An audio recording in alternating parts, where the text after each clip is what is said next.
picking up where we left off everything last time, you all managed to finally travel by land to get back to... Oh gosh, where was the city now? Zoom into the map. Zoom and enhance. Zoom and enhance. You traveled by land to get to Shapur and hopefully meet up with the rest of the team again. I believe... Actually, it wasn't Shapur, because Shapur is out at the sea. Shapur is where we're planning. No, wait, that's right. You went back to... Wait. The harbor town that we originally departed. Yeah, the harbor city, which I can't have, which I don't have available in front of me because I don't have the map open. There's we have 3 different maps for cities. I should just start adding cities that aren't on the normal map and just go hell with it. I think that's what I'm going to be doing. I'm just going to have to start photoshopping that thing. Anyways, yes, you're going to the city that's on the... Oh, what's the name of this river? The River of Water. Nesvaya. Yeah, the Nesvaya River. So you're about where the path is here. Mm-hmm. And you're visiting this village again. It's... Last time you were here, you were in and out in a big hurry just to head to Hyboria. This time you're kind of coming in a little more calm and collected. You're not racing.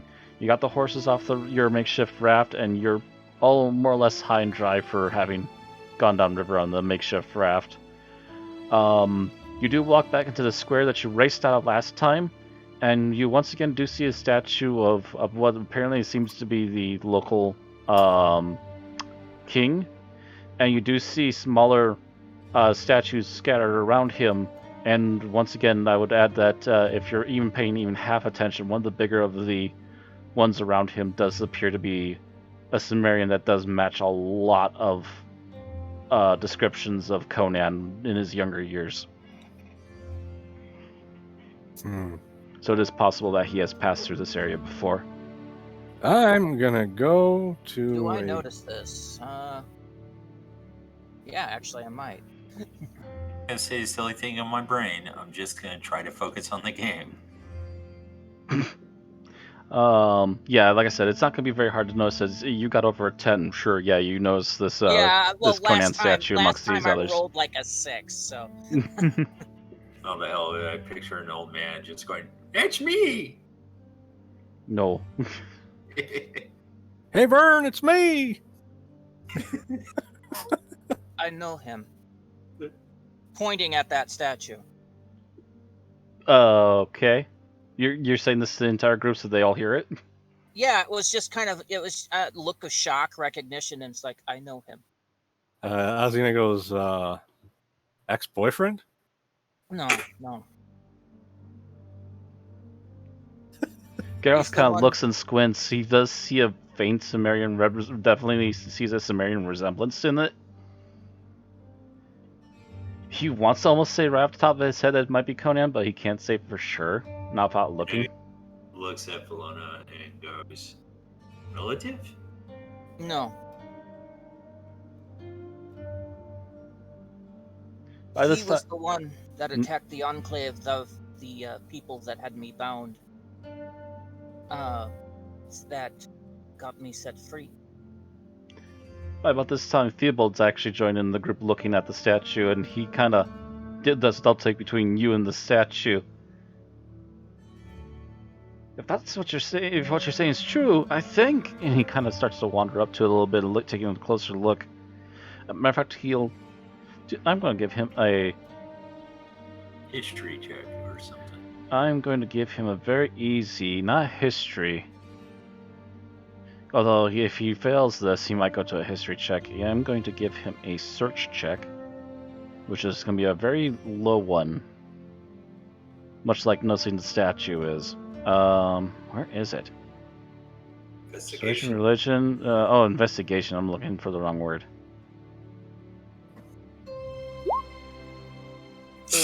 No. No, he doesn't notice it. He's looking for like a plaque or something, but doesn't see anything. But then looks back up to the statue and tries to give it a history check. That one he does better. He first looks at the basic structure of it. It's like kind of, Then he looks at, he kind of ponders over the clothing descriptions, and he's like, I guess he might have changed a little bit. But then he, in particular, looks a closer look at the face, and then he kind of blinks and steps back slightly. That is him. Kind of looks like to the others. You met Conan? No, I didn't met him. He was otherwise occupied in killing the slavers. Azina just goes, "Who?" That's immediately the moment where all of the NPCs now look at you like, what the hell are you, where have you been? Well, I was on the sea most of the time. I don't really know anything about politics or local heroes. Flana just goes, "You don't know who that is? Yeah, whatever." Just try to look the other way. Now you're getting odd looks too. To be honest, this isn't really surprising for her. No, not really. They just kind of shrug after a moment and look back at Xena like, what the hell? Did you just try to one-up me when you don't know either? Of course I know who that is. And she just starts walking away. Wait. Are you saying your character doesn't know who he is? Well, she was raised in a cult, so... That doesn't mean she doesn't know who he is. Not only is he a very popular, heard about sort of heroic character, depending upon who you ask, depending upon the groups you're communing with, your group might have actually listed him as an enemy for a while. Well, it doesn't mean she recognizes the statue. Because you did say... Yeah, but they said his name. Oh. Yes, literally stated the name Conan. Yeah, I was more having Azina say that because my logic is that she wasn't actually spending enough time on land interacting with people to have heard of him. Well, I think it'll take a while for Valena actually to remember. So they look down. The rest of the group is, I assume, looking dumbfounded at this. That the two members don't know who he is. I assume that's agreeable with Valona? Well, Valona didn't know him by name either, just recognized him from her personal history. Okay, so you're kind of dumbfounded about this too. So, basically, Theobald just kind of goes slackshot a bit, and even Geralt is standing there crossed arms going, really? Nobody? Giselle in the back, well, I've heard of him. I don't know descriptions very well, though. Valena just goes, yeah, he did that thing and trying to remember who he was. The one that you might have heard of, Valena, is that he did pass through Hyborian at one point, and basically he slayed one of the previous queens, who was also publicly known as an outright bitch, even by your parents. Right. But also he apparently picked a fight with the White Witch beforehand as well. Which again, I would remind you, because of the burn marks on the witch, is the reason why she was burned the way she was. Yeah, she's. It's gonna like send. This is what I was building to. It's gonna suddenly hit her. She's gonna go, "Oh yeah, Conan. Did he burn one of the White Witches or something? They said he was kind of a jerk." Geralt kind of very quickly pipes up. That depends upon who you ask. Your White Witches weren't exactly friendly with everybody either. That's true. He probably is a nice guy. So which... If he burned witches, he's a good guy. I would start a Rob Zombie song right now, but I won't. Theobald just basically kind of steps back closer to the group so he can kind of keep it down low without having to announce to everybody with an earshot what he kind of knows. So he basically goes through the facts that Conan is well known as a traveler. He, at least in his younger years, he is originally a Sumerian. He apparently basically trekked the entire countryside and went back to the west again, and he is currently the king of Aquilonia. Okay, I was going to ask if this is during the King Conan era. You made a Rob Zombie reference, and you immediately got my brain thinking. I just It thought- took you a moment to figure out which song? No, I actually thought up kind of a few lyrics. Conquer the caves and free all the slaves. Slam in the back of Hyboria. Here we go. Here we go. I started thing. I had to get that out, otherwise it was going to drive me crazy. The rest of the time. Just the entire game, it will just fester back there and slowly build more lyrics. So yeah, basically he gives you a very basic rundown that he used to be an adventurer, that yes, he is. And as a matter of fact, looking over back to Thelona, Theobald is kind of like, and that doesn't actually, that kind of almost explains why he might have saved you. There are rumors he might have been a slave, but there's a definite history of him freeing slaves for multiple reasons. He's actually enforced a cutback on the number of slaves in Aquilonia, almost to none these days, but there's still a few slave tradings going on. He has also been known to still go adventuring when something gets his attention, even though he's widely known far and wide on the continent as being the king of Aquilonia. He won't sit still. Valena looks at Alcina and goes, "See, and he didn't know who he was."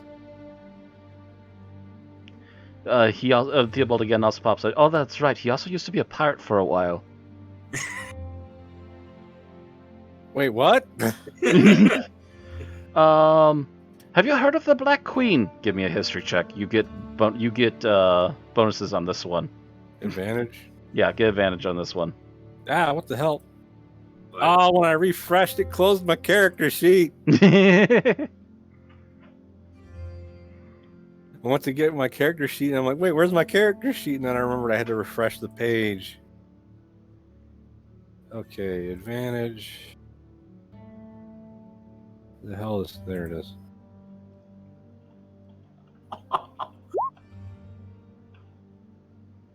$18. No sound effect when it went off for some reason. Was that? Oh, no sound Wasn't for effect. me. Okay, Yeah, I heard a it sound didn't- effect. Yeah, you didn't got make- 18. that was me laughing. I was reading the meme you put up. Oh.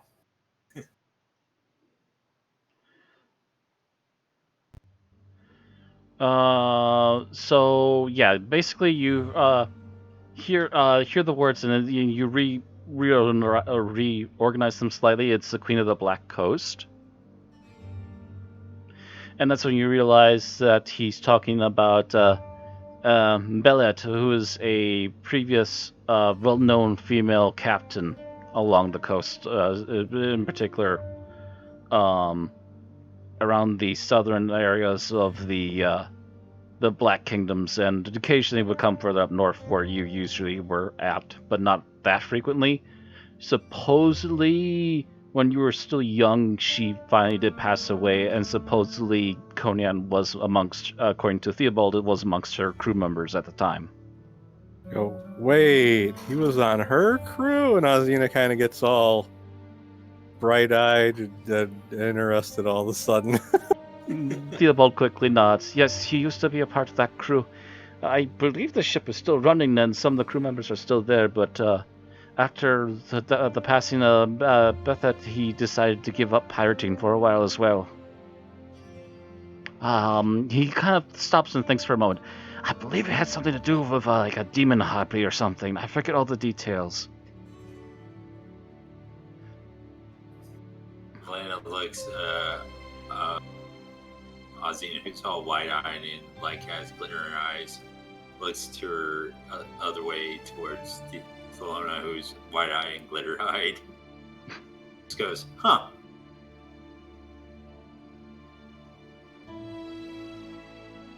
And Public eye? Geralt is just sitting there cross-armed as usual, and he's just like, I'm mostly just known because a bunch of other clans are very envious of the fact that he's taken over Aquilonia. Just cause smirks.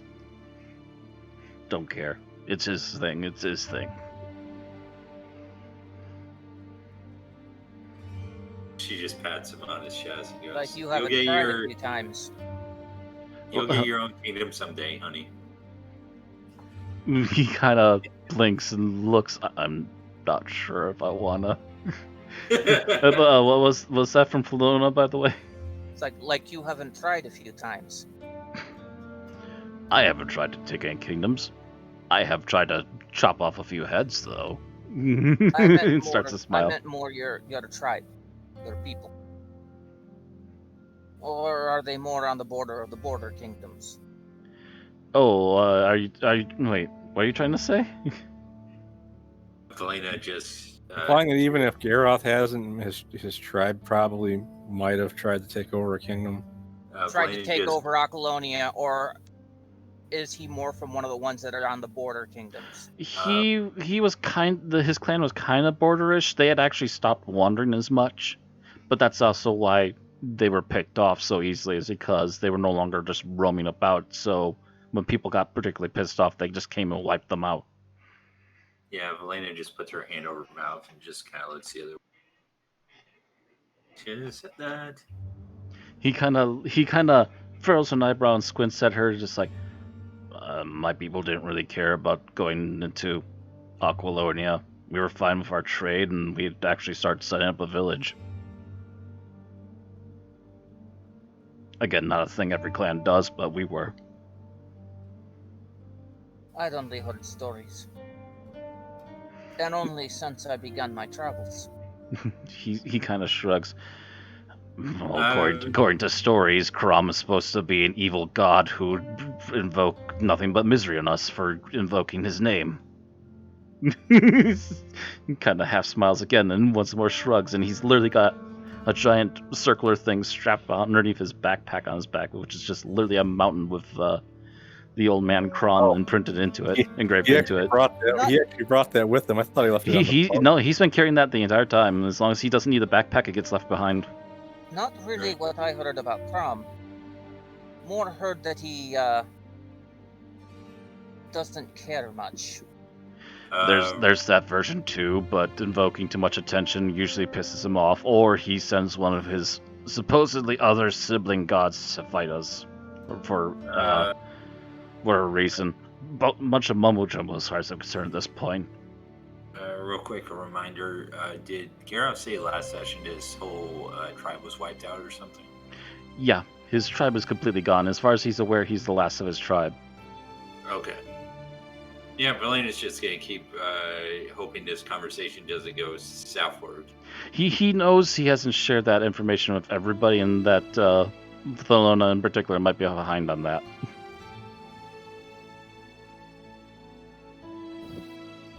Well, I go, well, this is an interesting conversation, but we got lizard skins to sell. Oh, right. looks over at the one, probably one of the backpacks that probably has them rolled up after they've been sat out to dry for a day and a half.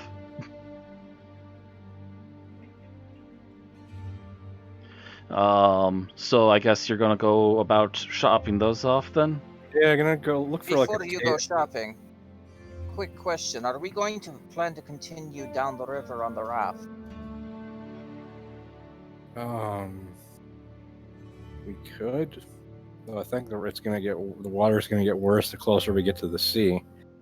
That's Where it why might not. That's why I would be suggesting we would get some tar.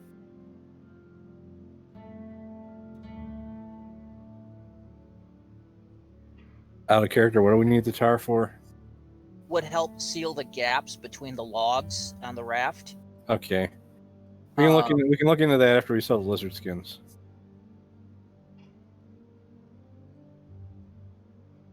Maybe the money from the skins will even cover that. I should Alright.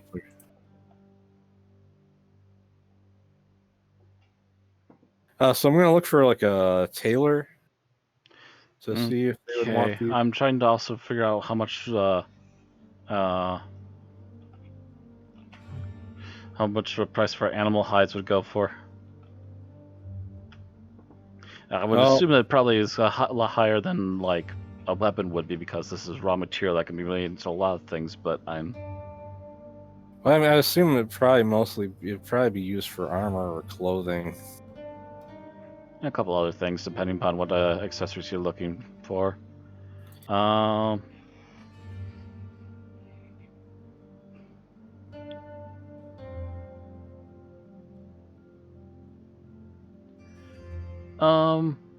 Okay, I'm seeing some arguments about it. I think I got a good idea on what to do. Okay. Actually, we should know where there's a tailor in this town. Isn't this where Kelowna was forced to buy a replacement outfit? Yeah. Yeah. We well, not just that. We bought warmer or we Yeah, bought you also bought warmer weather clothing here. So yeah, it doesn't take you very long to find out the same tailor.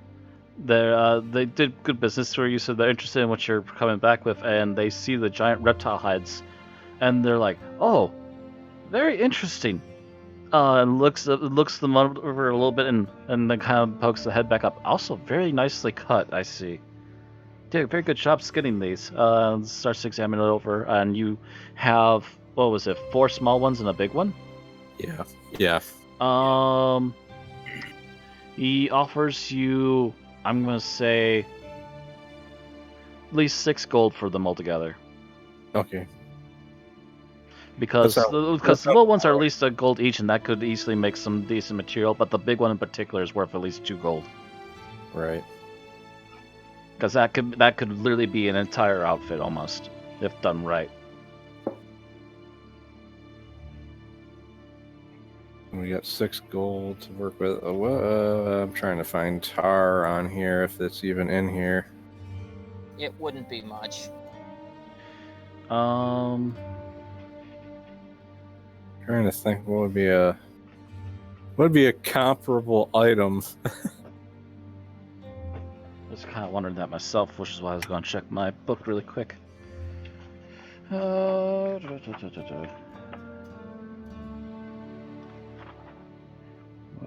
this has gone too far. This is past gear.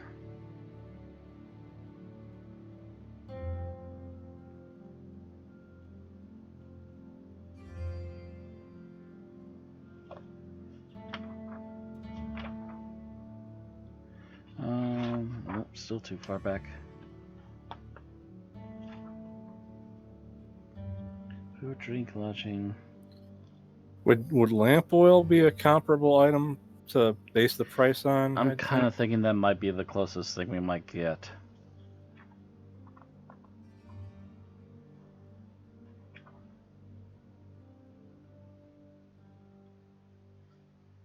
Instruments. Yeah, I'm basically to random adventuring gear.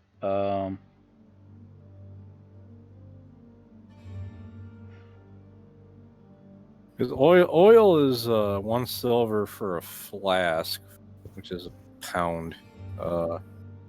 Which isn't really how you're supposed to measure liquid, but okay. Yeah, that's not how you're supposed to measure workload, but all right. So a pound of oil is basically a silver piece. I'd say it would be probably about the same amount for tar, and you probably need like maybe 1 or 2 of those in order to help seal up the raft a little bit better, as long as it's still there the next day.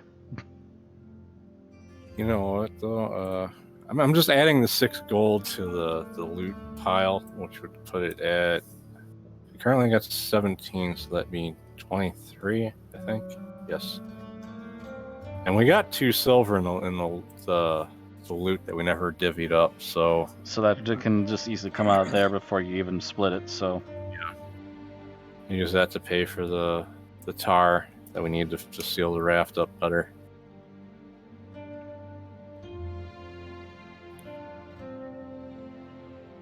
all right, that will probably cover that. Then anything else you guys wanted to do while you're out and about? I feel like there's things that I wanted to buy in the past that I kept forgetting about. but I can't think of it off the top of my head. How did I get a shovel? I don't What? remember. I got a shovel apparently on my list of items. I'm like, Oh, you bought that a while ago. Yeah, you got that quite a while back, and we actually used it last time. Or no, wait, no, that was the other campaign. That was the other campaign, but I do think it did become used once or twice since buying it. Yeah, but it makes sense that his character in my campaign has a shovel because he's an archaeologist. right.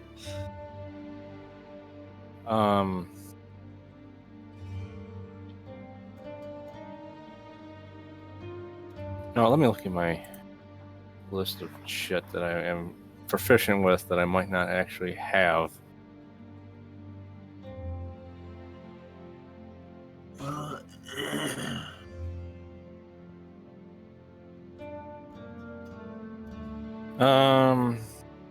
Wait, they actually have a potion of healing listed in here. I don't think that was there before. I didn't think they had potions of healing listed in the player handbook, but they are, because I actually see one in here. There is the basic one. Yeah. As I think recall there's- That's somewhere. not really important though.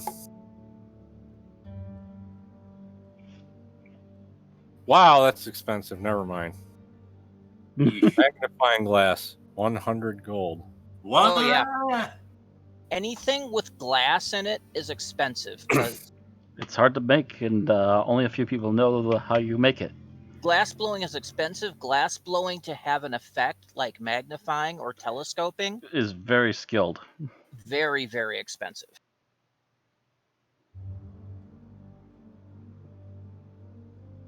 Oh wow, I just realized they actually have antitoxin listed in here, which we didn't know the price of before. Oh. I'm pretty positive I paid way less than that for those. Because it lists them as 50 gold, same amount as a potion of healing. I still have those, but we couldn't figure out what they cost before. Yeah. Just couldn't find the listing. Oh well. Right. I'm just looking for stuff to buy. If there's anything I probably want Elena want. But really, I think she really just wants to get to the next point, to be honest. Spend enough time away from the ship. We need to get on this back on the ship. Quick question. Actually, I'll ask the tailors this. I go, is there any alchemists in this town? Oh, jeez. Oh, what's the okay? You asked that. At first, he kind of seems like not where. Oh, would you be looking for a what's the term? Poisoner. Apothecary. Apothecary.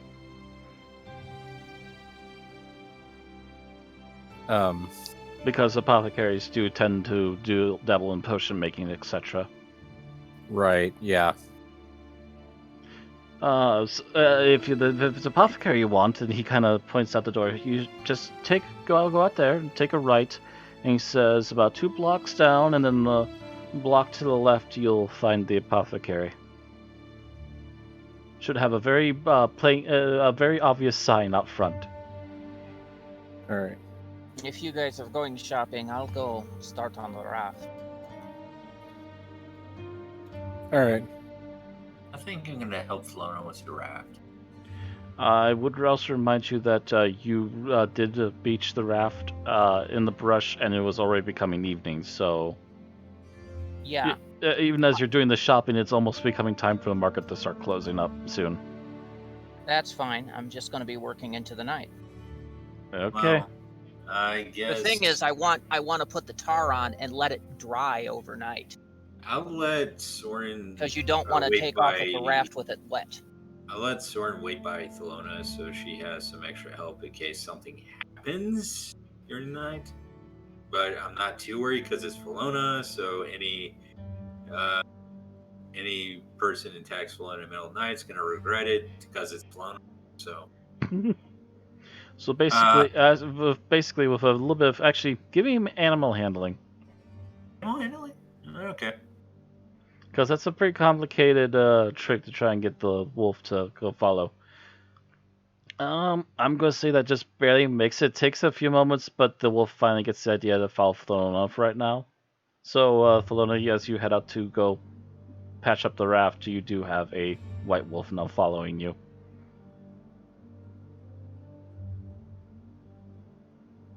I guess with that sort of backup, I guess Lane is gonna see if she can find an inn for everybody to stay the night. Need be. All right. You're going to find the inn, and Azina is going to go look for the apothecary. Oh gosh. I guess Geralf is going to probably follow Valina. Thelona eventually, Theobald also starts following you back out there to help with the patching work, and I guess Giselle's going to split off with Azina to figure out what she's doing at the apothecary. Actually, we're going to solve the Valina one really quick. I'm going to say it takes you like maybe 5-10 minutes. Both you and Geralf kind of look around and listen for any partying and look for a place that's not just a dive bar, and eventually you do find a somewhat decent tavern not too far away from the market, and you basically send Geralf to find Azina and Giselle to bring them back when they're done, because he can kind of remember where to go. Yeah, just have a drink while I'm waiting. And actually, believe it or not, my biggest fear was finding a tavern that's at tavern inn that's accidentally run by the waitress I messed with earlier in the game. Well, that's a legit fear. That's a different part of the country, much further south than from here. Okay, Yeah. so I have no worries. Yeah. And not unless she fled that town to get away from you and just runs into you again. Yeah, that's what I was worried about. The poor waitress still has the wand of smiles being used on her to this day. I almost want another one to see what her mission Why am I smiling? Help! We gotta show. Matter of fact, wasn't that? Did you do that in like? It was clipped. It was in. I gotta zoom in on the map to see what it was called. Was it Shadowsar or Keef? It's one of the two, as I recall. It was Shadowsar. It was Shadowsar. Yeah, it was Shadowsar. Yeah. Yeah, because it was while we were still by the mountains. Because we went back there after searching the ruins in the mountains near there. That's right, and you sold it right after you were done with the ruins. Yep. Yeah, because I couldn't see any real use for it, but I could see why someone running a business might have a use for it. Member keeps smiling. Yeah, show Randy the clip sometime. Anyways, yeah, I'm just sitting there having a drink, just waiting for the rest of the people to arrive unless something happens. Yep. So that's gonna be that's basically your bit for the moment. So I guess we're going to then move over to the apothecary. So a few moments after departing the clothing shop, the two of you, Azina and Giselle, show up at the apothecary. All right. I'm looking for alchemist fire.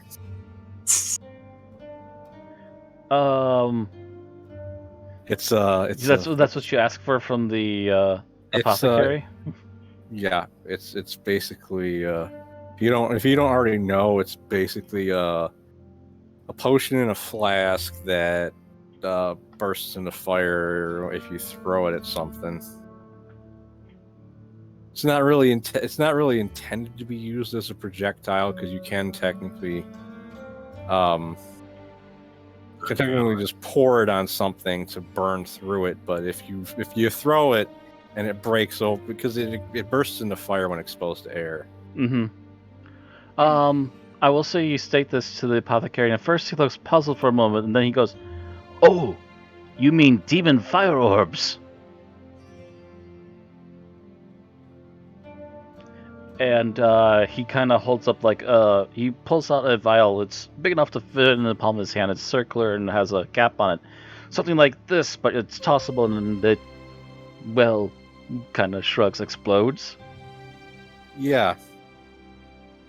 I do have a few of those ready. He kind of quietly goes over to one side of his front desk here at the back of the shop, and then carefully pulls out a tray, and you see about 6 of them in the tray already.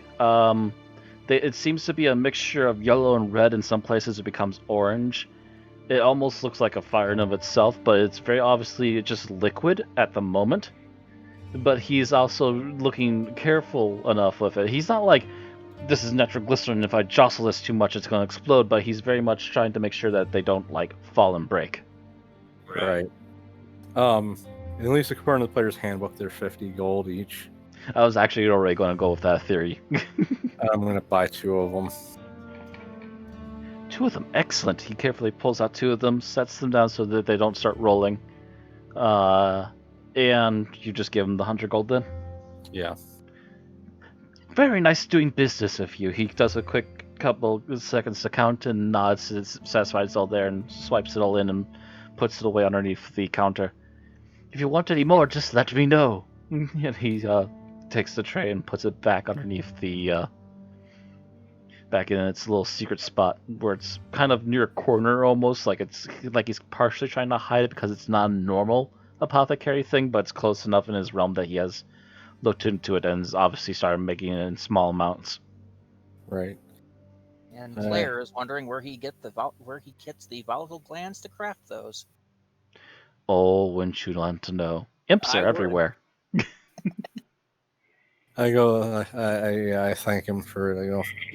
Never know when something like this could come in handy as a tool. Oh, most definitely, many uses. He smiles and nods as you leave. Yeah. Just as you two are leaving, that's when Geralf shows up. We already found an inn, so just follow me and I can take you back to it. Oh, okay. He nods and starts leading the way back to the inn. So, with all that covered really quickly for now, a little while, even after all this is going on, finally, Thelona and Theobald with the wolf falling behind finally get back out to the raft. I will say it has not been touched as of yet. It's still sitting more or less where you left it, and the daylight is slowly slipping away from you. Okay, so the first thing is to make a fire and put the tar on it, which is, it's in a barrel, I take it, so.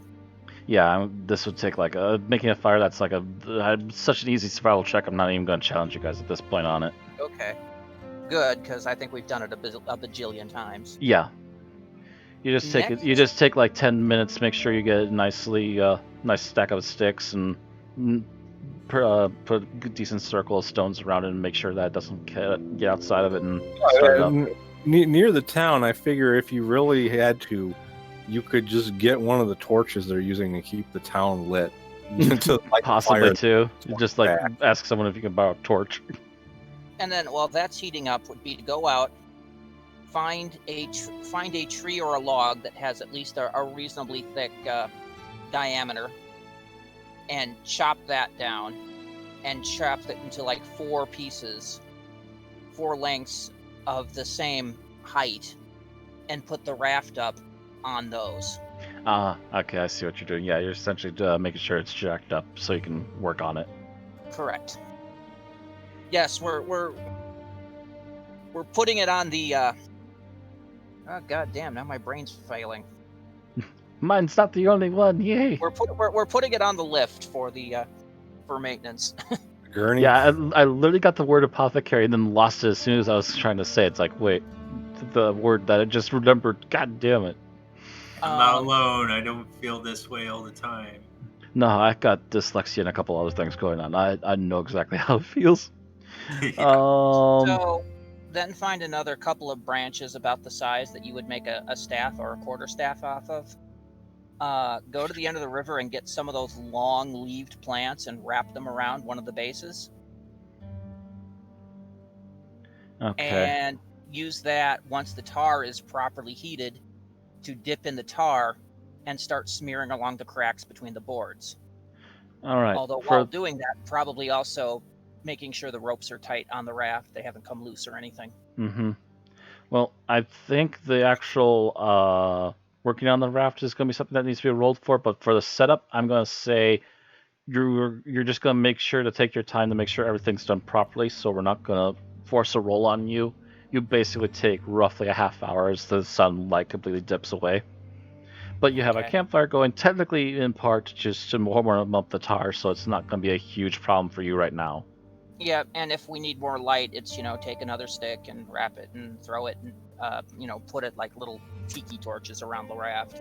Yeah, if you need the lighting in different areas, makeshift little torches that you can stick around. Yeah, you can probably use that from the excess tree that you have. In fact, after you get the raft lifted, because there's plenty of tree left, I assume.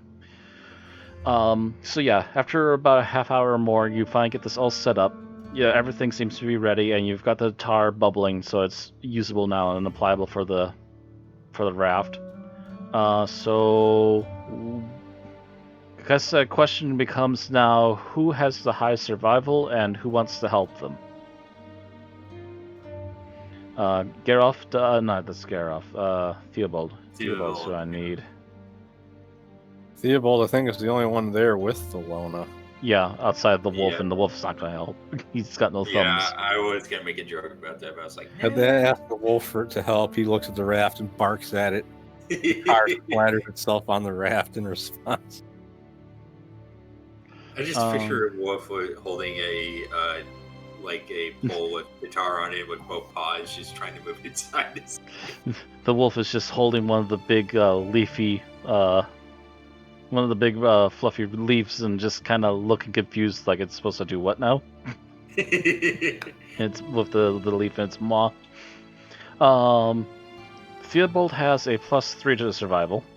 Thelona has a +4, so. Ooh. All right, we'll go with Thelona and roll with advantage as Theobald is helping you.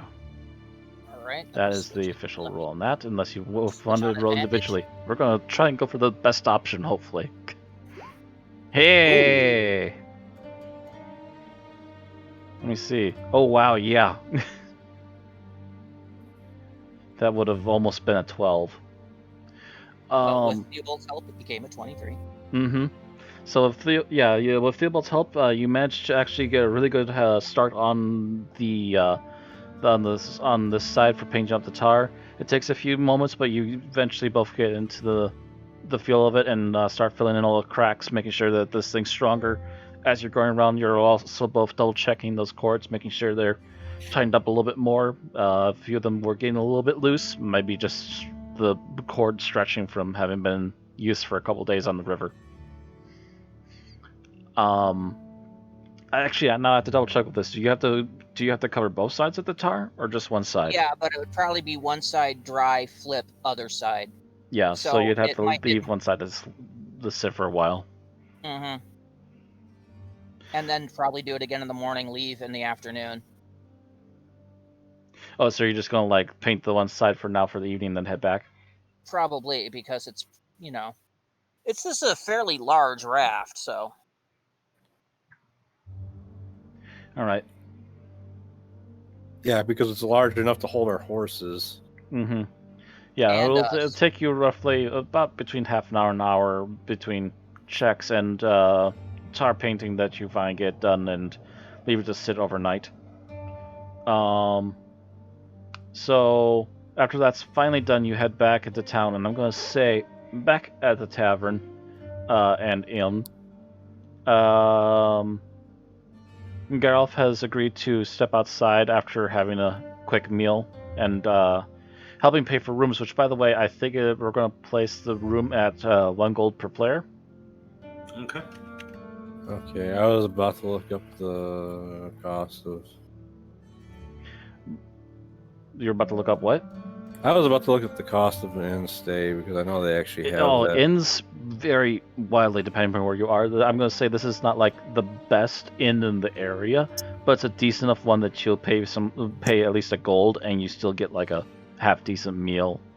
for every meal That while you're makes sense staying. because even in the player's handbook it says comfortable is 8 silver. A gold is only a couple silver above that.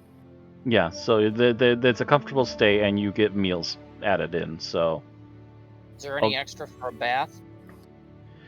I would assume that there's probably a couple of like almost bath health communal things. Not like anything again big or fancy, but there's like you can ask and they can set up the tub for you and bring in hot water if you need it. That's basically what I want because Get all the tar off. I probably have Yeah, so you and Theobald probably agree to take a quick bath to get all the tar off before you rest for the night.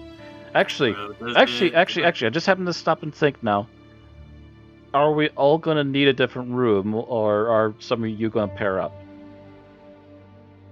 Figured we'd all have our own room. Well, yeah, This is a thing that has to be asked now. I've come to realize. That's the thing. I guess Belena would pair up with Garov. Okay, I'm gonna say then you save your gold and Geralf immediately puts down his gold for your room. But she probably will pay for a bath as well because it's. Okay, so let's just say that he pays the gold, and well, actually he's. I don't know how that makes sense. You would still be spending silvers and gain silvers back. That doesn't make whatever. and Thelona would share with Theobald. All right, and I already I already docked one for Theobald, so you don't have to if you don't want to. Okay. I guess I'll share with Giselle because it'll be weird if I'm the only one that doesn't do that. Mind you, Xena isn't sure. Immediately, Giselle gives her cute eyes. well, mind you, considering the fact that they just spent the entire night tarring one side of a raft, I'm pretty sure after the bath it is literally just sleep. Yeah, pretty much. There's not going to be much fooling around. You two were working late into the evening. You just want to immediately go to rest before you have issues in the morning. Yeah, I think.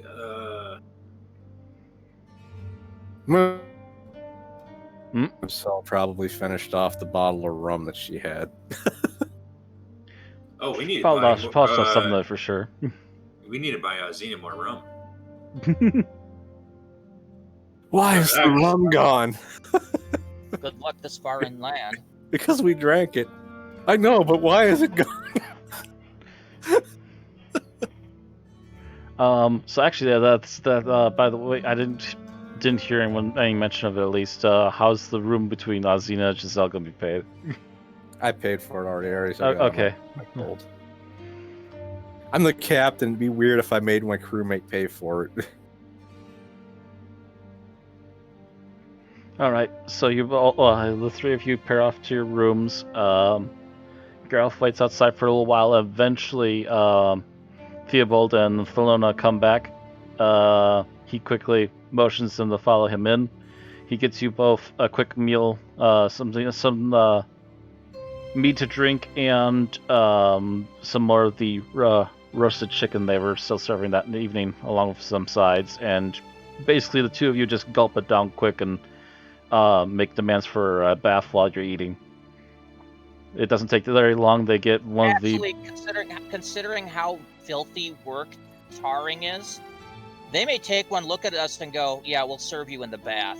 I'll just serve you in the bath.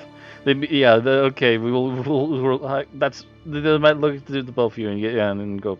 Actually, yeah. You just wait right here for a moment. Draw up the bath quick.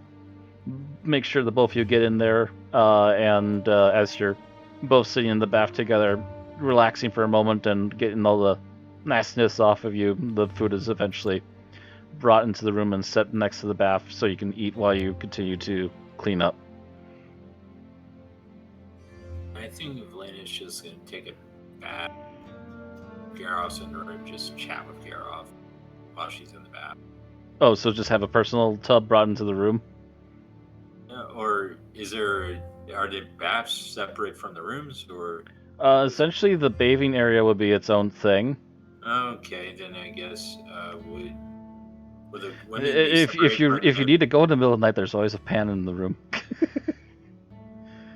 Okay, here's my question: are the women baths separate from the men's bath? Is I it would all assume most likely it's a public bath sort of situation.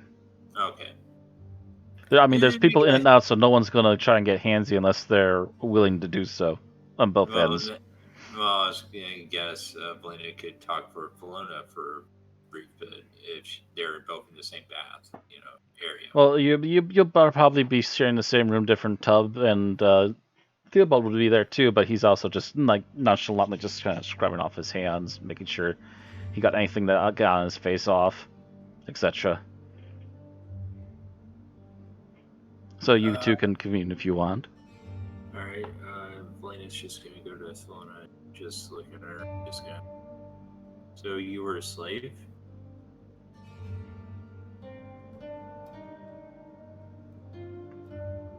You know, you didn't really talk that loud.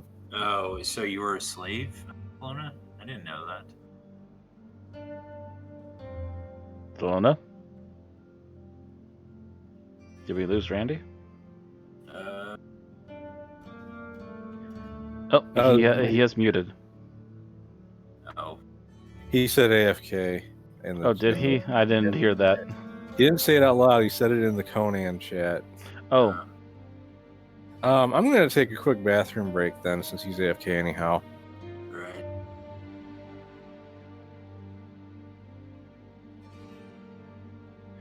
gee, I missed. Oh, you know what? I'm looking at the wrong thing. Ah, there we go.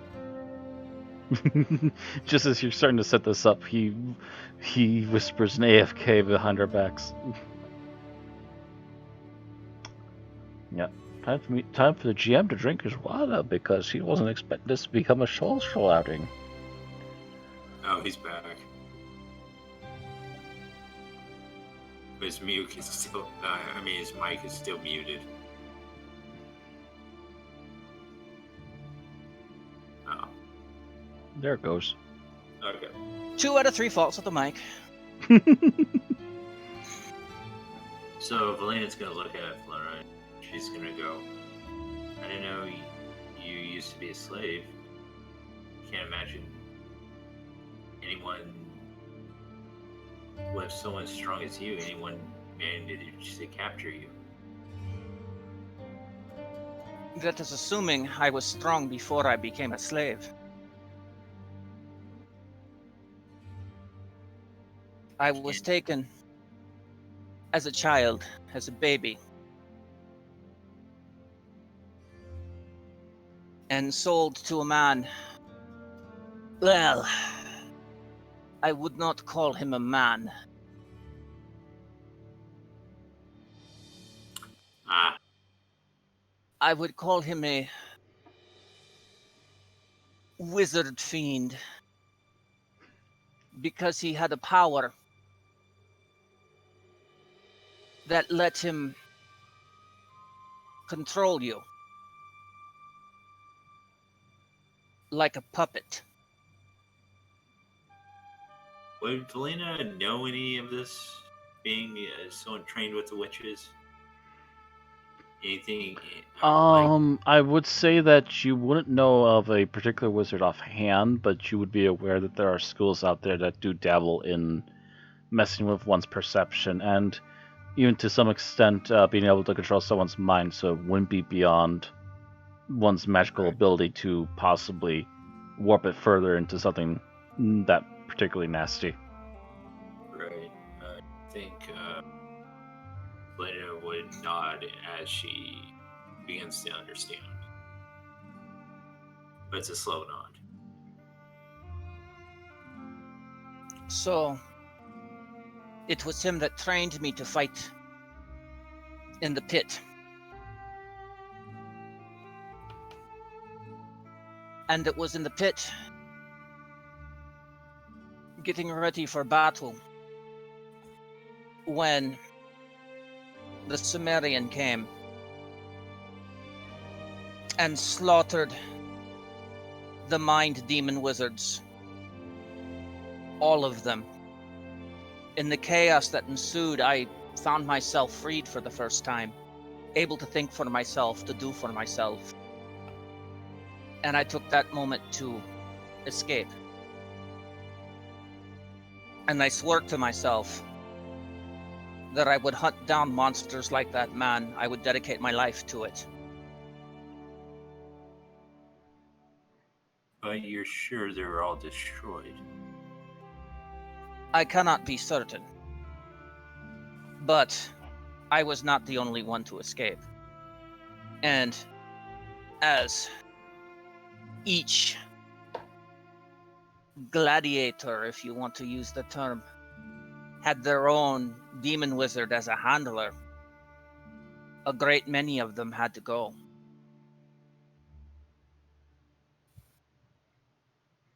Yeah, it's most likely that as each of the wizards were slain at that point, most likely all the ones that were controlled like her were quickly freed, and probably just like her, just kind of looked around surprised and shocked for a moment, not sure what to do immediately, and then just started to grab gear and run. Most likely at the same time, while you continued to hear screams from the pit where the wizards were at, as more chopping sounds continued, most likely. I am back.com. It probably got pretty visceral for anyone who wasn't used to it. And more than likely, it's more than likely possible that maybe a few of those wizards quickly took the hint and ran while others got massacred.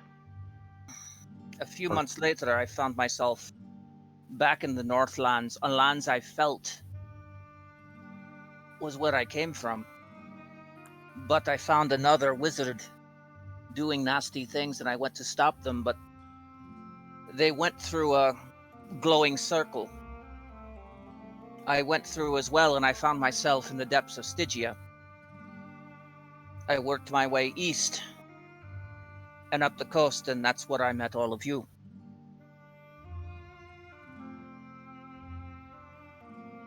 Yeah, Stygia, while not the best place, is also definitely not the worst if you go certain directions from there, but yeah, probably a rough patch. Do you know anything about this glowing circle?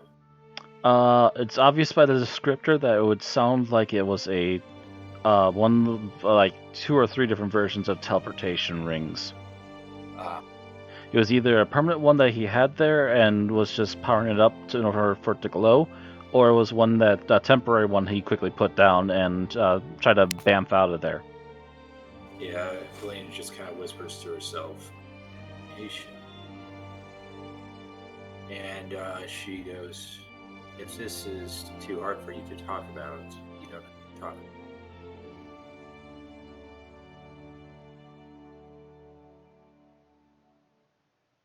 But she probably already said everything, didn't she?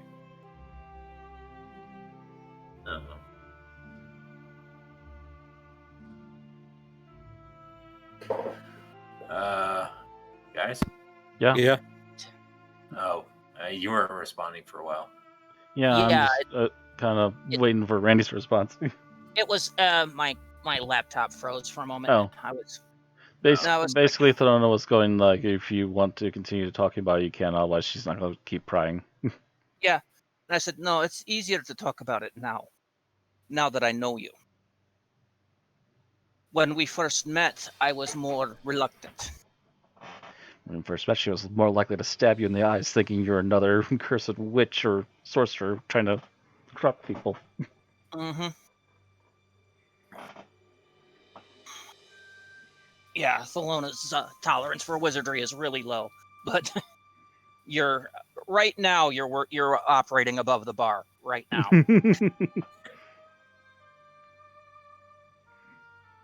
But there's not much more to say. Lena goes, I was taken very young, or asked to be taken from my parents very young, to be by the White Witches. They demanded me as an offering. So I think I understand a little bit, but I don't completely understand everything you've gone through. But if you need someone to talk to, I'm here. I have learned to deal. My trip through Stygia was long. I have since come to terms with certain things.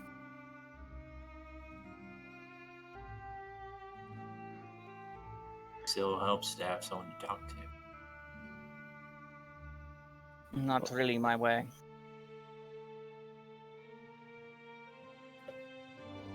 All I can say is that the experience was horrible.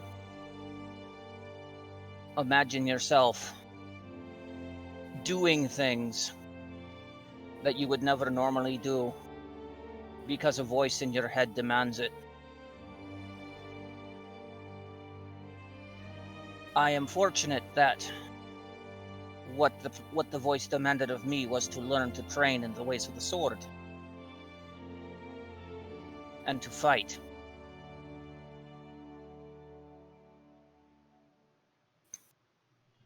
Those are things I am not entirely adverse to, as you can expect.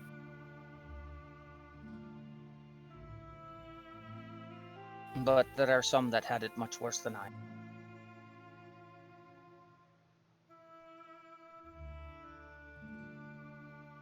And Thelona just kind of drifts into silence after that. Right, and Elena just starts trying to relax in the tub. I imagine at this point, Theobald's already in the tub or something.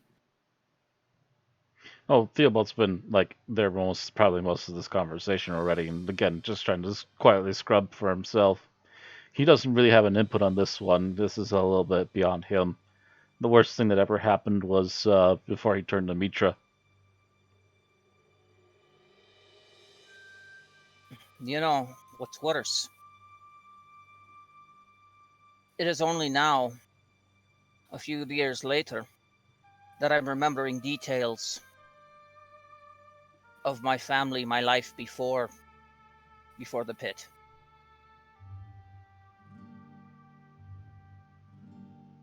Elena just goes,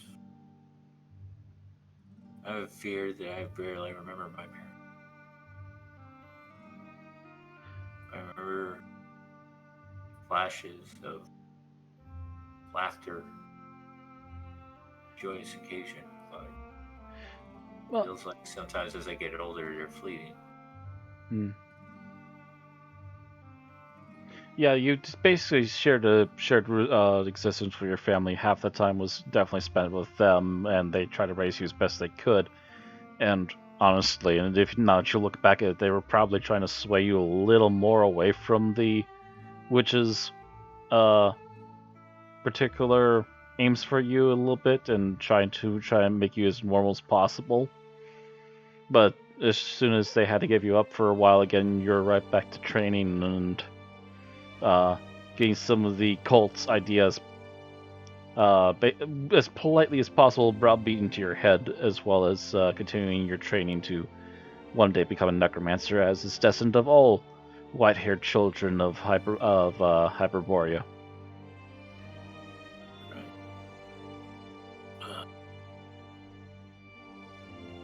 It is funny.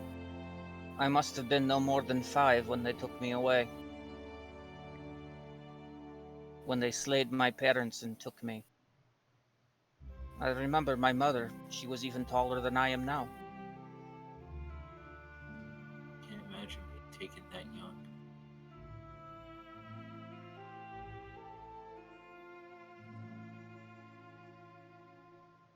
I remember her laugh.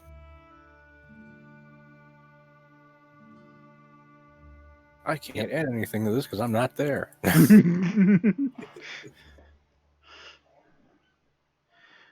Yeah, most of the group isn't there. The only extra one there is Theobald, and he's just kind of being quiet out of respect because the worst he's had some bad stuff in his time, but it's not quite on this level. It's a different level, but it cuts about as deep for him as it does probably for the rest of you. Right.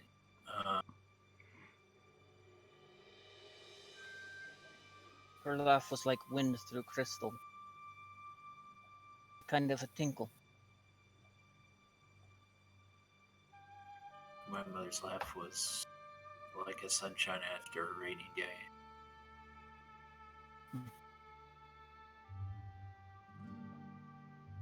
Do you remember your father? A bit. He was definitely one of the Asir. He had that bearing and that stout build. They were an odd pair.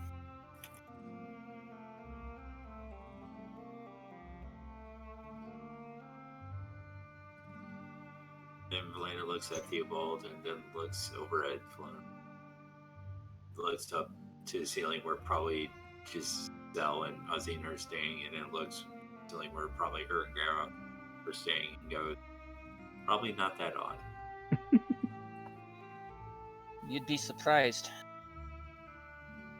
They were obviously not part of any group or tribe or family. They traveled alone. I think they were outcasts. And I think it was because of my mother. At the mention of being outcast, it's finally the first time Theobald kind of pipes up slightly and goes, "I know that feeling," and starts scrubbing his hands a little bit again. It's only recently I remembered my mother's last name.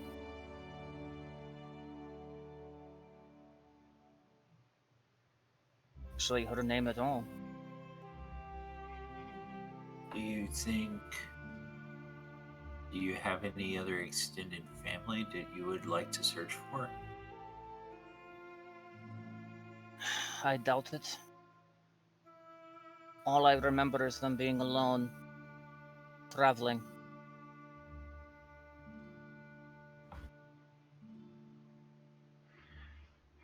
Theobald kind of quietly nods and once again kind of speaks up a little bit. That's pretty much how I ended up in Shatazar, where most of you found me the first time.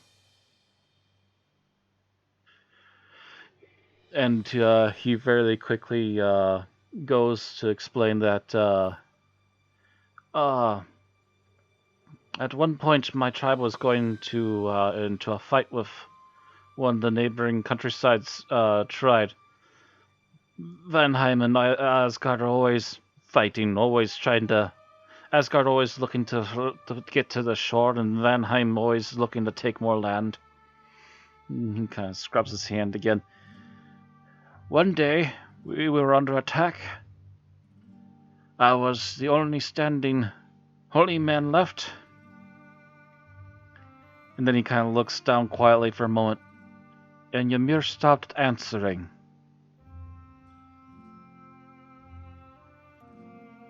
No matter how many praises, how many hymns, how many outcries for revenge, Ymir would not answer that day.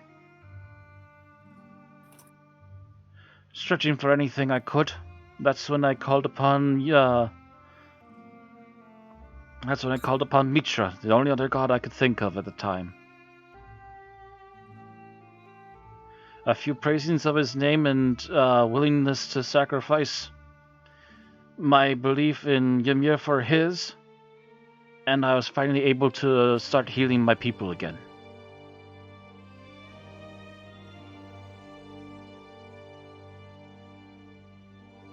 But then that's when everyone started realizing I was no longer with our god, and they shunned me, and before long the village decided that I didn't belong.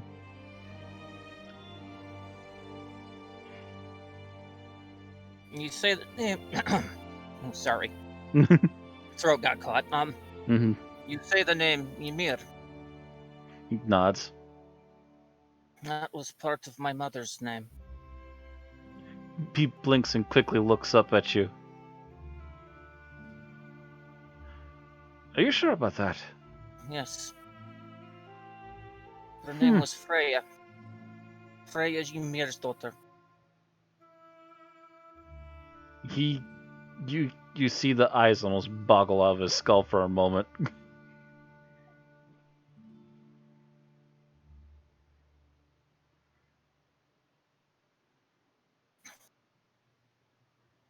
I think I have soaked enough. Oh yeah, I could agree to that. He kind of makes a last effort to finish cleaning off anything else that he was able to notice, and then starts to get up and gather up his things. Elena is like, oh, I was about to ask for wine to be brought in with us. I'm pretty sure they will bring it right to the room if you ask. And matter of fact, Theobald even peeks over the tub as he's pulling up his pants. I'm sure the Sumerian wouldn't mind you bringing some over to share. Although he probably would prefer mead. Maybe some other time. Theobald nods and finishes getting his stuff together and heads back to the room.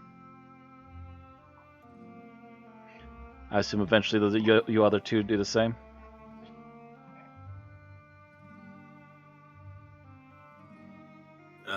Yeah, Elena, after a while of soaking, just relaxing, she just cleans up, gets dressed, and goes up to her room.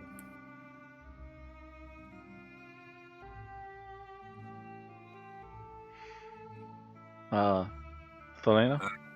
Yeah, she just goes, she gets dressed after soaking for a while and just goes up to the room. Okay, yeah. Thelena, I assume you eventually move on too. Yeah, I said I'd soaked enough, and I'd got up and started getting redressed and head back to the room. All right.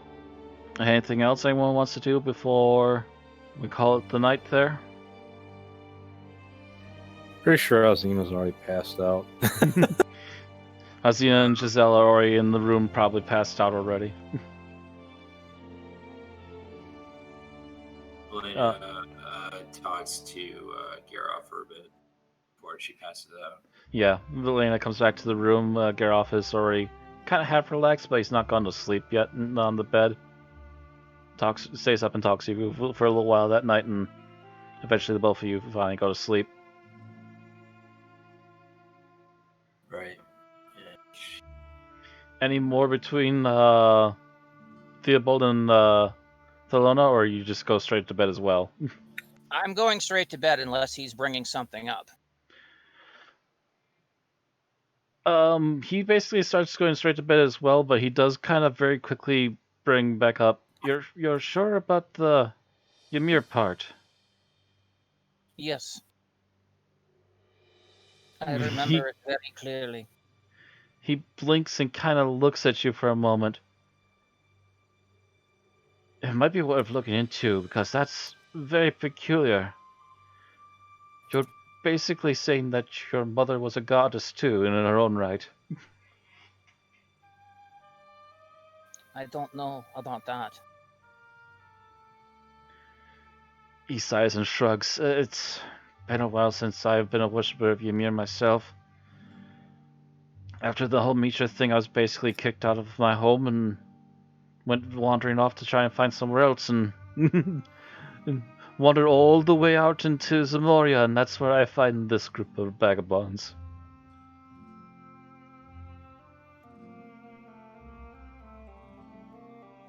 I still would give my right arm to know why he would stop answering that day. He kind of sighs and shrugs it off, and just finally lays back into bed and starts to go to sleep.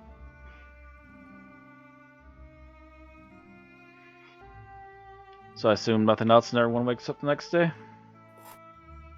Yeah. I don't think anyone needed a long rest. Double checking really quick, though. I'm pretty sure the previous day was all travel. Mm-hmm. Yeah, it was, because we went on the only thing that happened was we ran into Magog. Yeah. So while we're having breakfast, I say, there's something important we need to talk about. Are we all having breakfast together? Or? Eventually, all of you do a couple at a time, just about come back down and have breakfast the next morning. I'm forgoing my normal training because I'm going to be... Yeah, you don't need training this morning. You're going to be working up a storm this morning anyway. So once everybody's here, there's something important we need to talk about. And what's that? We're going to be getting back to the ship soon, and I think it really is time that I should decide who's my second in command. Valena puts up her hand and says, I nominate Valona.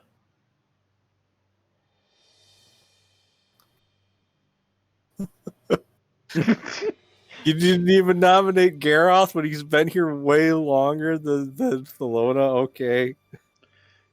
Yeah, Geralt kind of blinks, looks at Valea for a moment, and just kind of half shrugs and continues eating. Well, Valona proved she's a great leader during the fight against the White Witch. Why not? I look at Giselle and I go, "What do you think?" Oh, I think you already know what I think, but I'm all about me anyways. Kind of half smiles. I go, "Yeah, but I can't make you second in command because it would look like I'm playing favorites." She sighs, shrugs. That's also kind of true, I suppose. Well, failing to pick me, kind of thinks for a moment.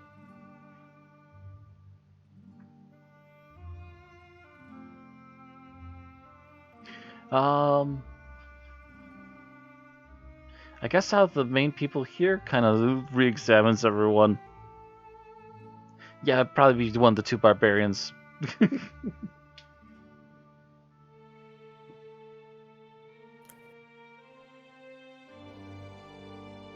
I kind of look at Theobald and go, "You're gonna vote for Thelona too, aren't you?"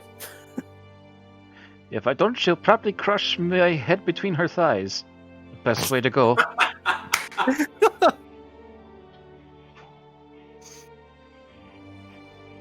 It says Garroth doesn't seem to care because he just shrugged. He shrugged. He doesn't care if he gets any leadership role.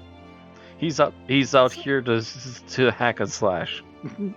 Thelona looks sideways at Theobald and goes, that depends on which head you're talking about. Oh, very true. It's very true. And quietly goes back to his biscuits. Well, I guess I look at Thelona and go, "Well, I guess you've been nominated unanimously." I'm Valena only the hired help. Valena has her hand over her mouth, just blushing at Flona's comment. What did Thelona say, though? She's only hired help? Yeah, she's only the hired... I mean, she signed on as generic crew. You say that, and Theobald himself almost starts laughing. You only hired help. You only hired yourself to go marching across countryside and go slay a witch. Afternoon's work. I guess kind of raise an eyebrow. I go, "So is that are you saying you don't want the position?"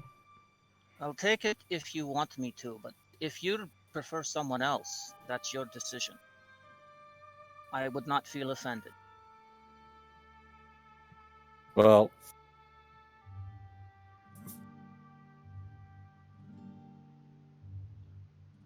one of the people I would have considered nominated you, and the other one shrugged his shoulders. So I think it's going to be you. Does Xena say that? Yes. Geralt kind of looks up and pipes up. Titles don't mean much to me. I'm just here to do what I usually do. To be honest, I agree with them entirely. I go, and you did put the fear of God into the the wizard back on the boat when you were worried about his loyalty. Yeah, it's because intimidation is one of those things that comes naturally when you're my size. One of those Not other just things is referring to smashing height, but referring to build. them. And you hear Groff going, one of those other things is smashing their heads like watermelons. To which Theobald kind of half gulps and quietly continues to eat. I prefer that only when they've proven that they're going to try to kill me. Of course.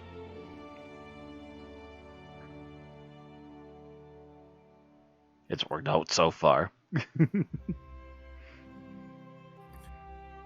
So it's officially unofficial that Thelona is second command now. Yep. I kind of thought I honestly didn't expect Velena to nominate Thelona. I thought that conversation was gonna have a lot more arguing over who it would be. Yeah, I mean, Thelona's the most recent hire, and she's like Garroth is the most passive about it because, you could call her, the king of Brythunia, and she'd still be doing what she's doing. Right. Yeah, Geralt more is less is knitted of the same material where he's just like, fuck titles, I do what I need to do. But it's less about the title and more about the responsibility that comes with it. And she's already been doing some for sure to begin with, so... Yeah, like the lesser crew members will kind of... I mean, they kind of probably already will because Thelona is such a powerful figure, but the lesser crew members are going to kind of have to look to her for leadership, aside, if I'm not there for whatever reason. Which they will already listen. I mean, she's a big giant woman who will crush them if they don't. Right. The only thing is, if somebody else was actually the one who was second in command, their word and numbers would kind of overrule Thelona. But that's decided, I guess. Yeah, I guess so. I really did, because I figured Thelona was going to have the reaction that she did, which is why I wasn't going to name her. But everybody's like Thelona. It's like, oh. Okay. Everyone else is like, sure, why not? We'll just have to go down the road and see if that was a mistake or not.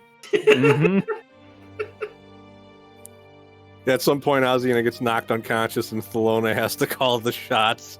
I didn't actually expect to have to do this when I accepted the role. Which would probably work great if it's a combat situation. If it's any kind of diplomacy, oh, y'all are fucked. The diplomacy suddenly ends as the barbarian flips the table and starts decapitating everyone in the room. Flips the table and decapitates someone with the table. Well, that was the extra hired hand over there. He just got caught in the corner.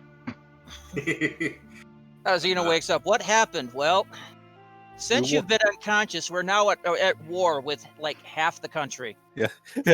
What happened? We won. What do you mean we won? We weren't in a fight when I. Exactly. No, you don't understand. We won. What did we win? Tehran. What? And Geralt's just like, it was fun. It was good fun. I gotta break a neck. So we elect Thelona. So does Xena have anything else to talk about? Not really. I expected that to take longer. Very one-sided conversation. If there's nothing else, I have the other side of a raft to finish. Aye, and with that, also Theobald quickly wraps up his meal and chugs his drink. Should definitely get back to that very quickly. Need some time to dry yet, I assume. Yeah. You're just looking forward to seeing me topless again. Well, And but while all this is going on, I do look at Giselle and go, "But you're still the advisor," and I wink at her. Giselle gives a quiet smile and a wink back. Always good to have an extra pair of eyes. And Velena's gonna get a extra meal of chicken for her wolf. You order the extra chicken, and slowly you start slipping bits and pieces underneath the table, and every once in a while you feel the nose sniff really quickly, and then the teeth gently take the meat from your hand and start to nibble on it.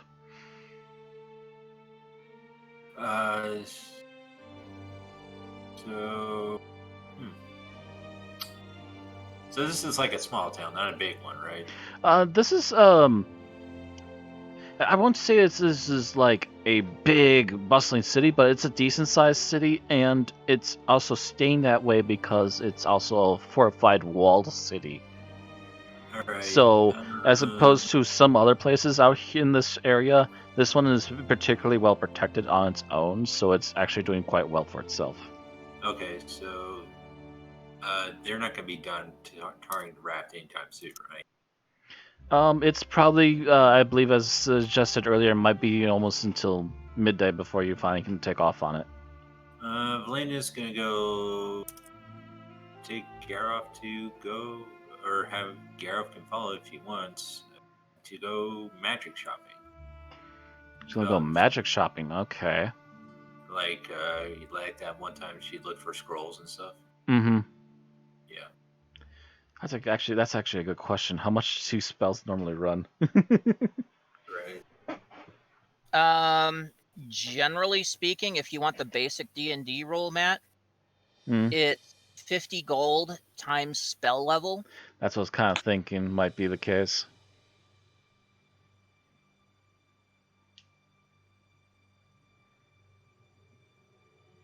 However, you also have to factor in the availability. The higher level the spell, the rarer it is. Yeah, that's already why it's going to be depicting how much it's going to cost, too. Some of the like first and second level spells, you can probably find them almost anywhere half the time. Depending on what they are, yeah. Yeah, if that's the case, I think Velena is going to go to a library or something. If there's one in town.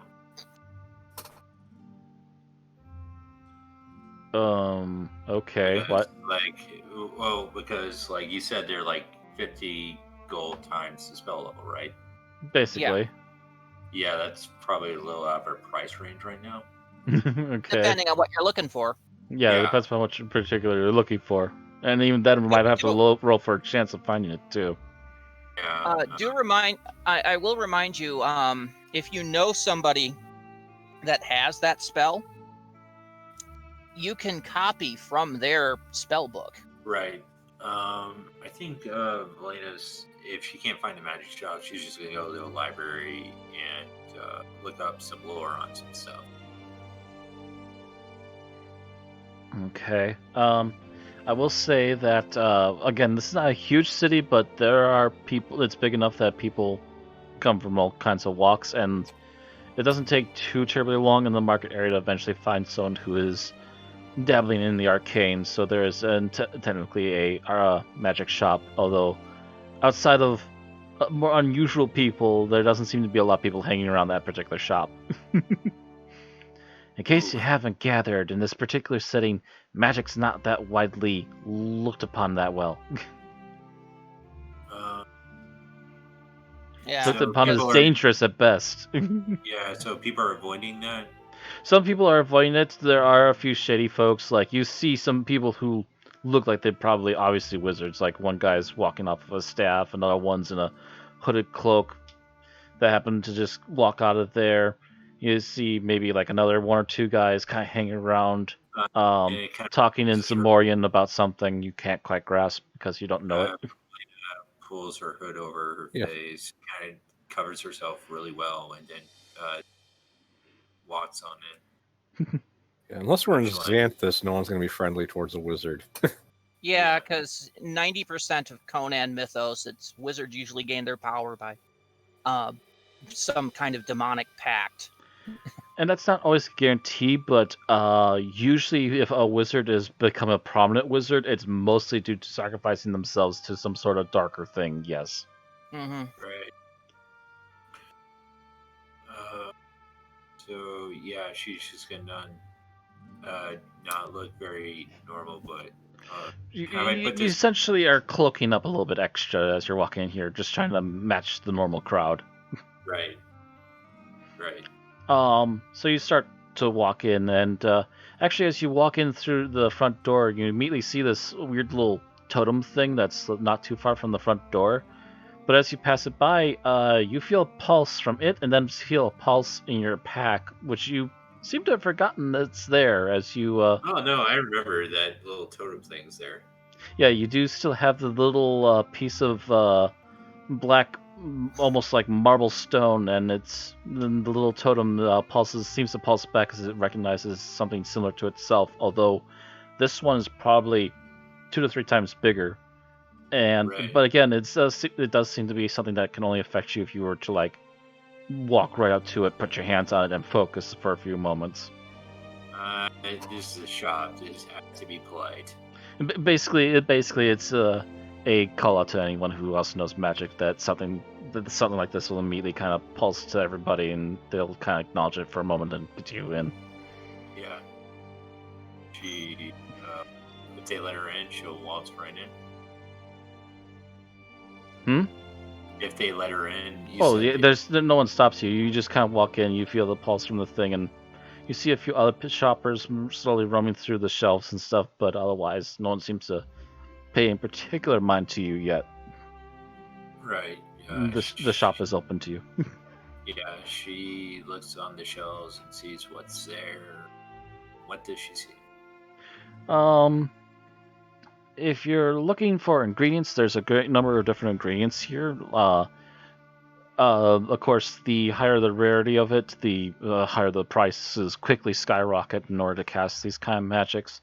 That is also, of course, if you're actually trying to do it the legitimate way. There's also a few other weird side items that can replace those kind of items, as well as actually a small aisle with more of the weird little totems. Like, it seems to be a thing that some people just want to amp themselves and then go at it.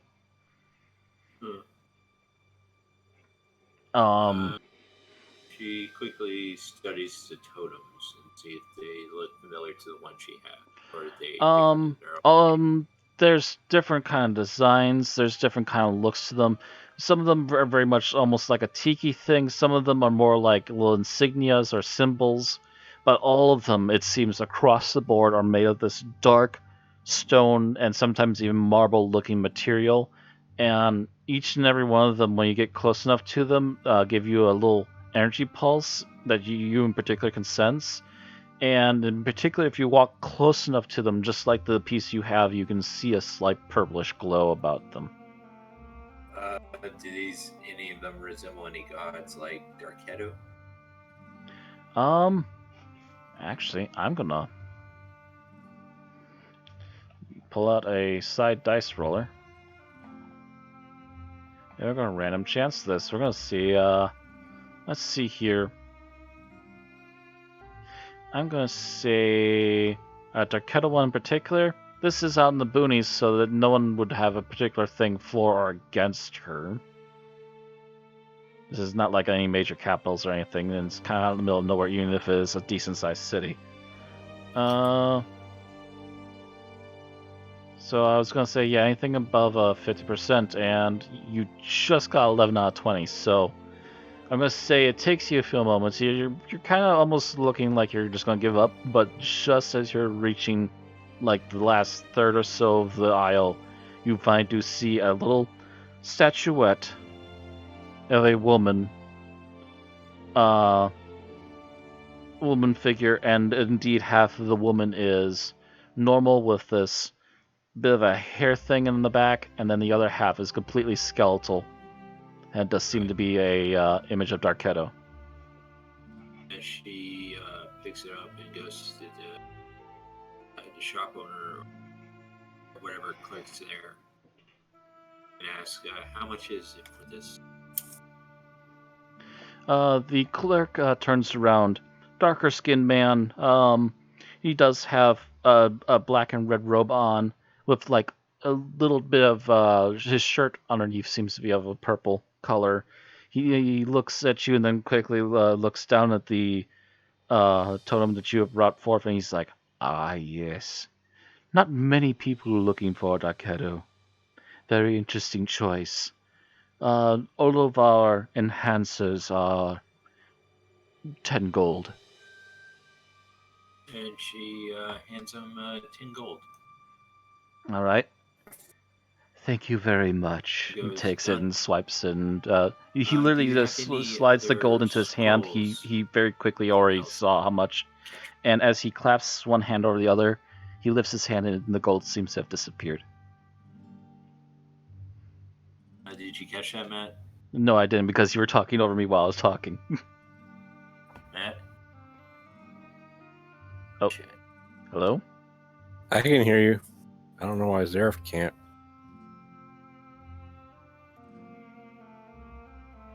Zareth, am I by your end? Are you hearing us?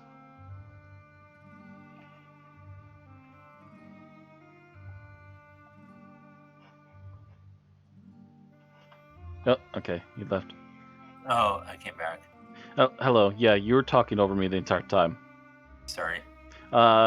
Just to recap really quickly. The shop owner thanks you, and he slides the gold, apparently taking the count in really quickly. He puts the gold into one hand, clasps the hand that swiped it off over the other hand, and by the time he releases, the gold coins have just disappeared, supposedly. So what were you saying? And she looks at him and goes, "Do you have any scrolls or anything that may... Or do you have any scrolls or anything that may interest me?" Ah, that depends upon what kind of magic we are looking for. He does point to some of the shelves over there behind you. We do have some of the more commonplace magics over there, things people can easily learn. However, I do have a small selection, and he gestures to the left of him. We have a small selection of the more potent things we've been able to collect as extras.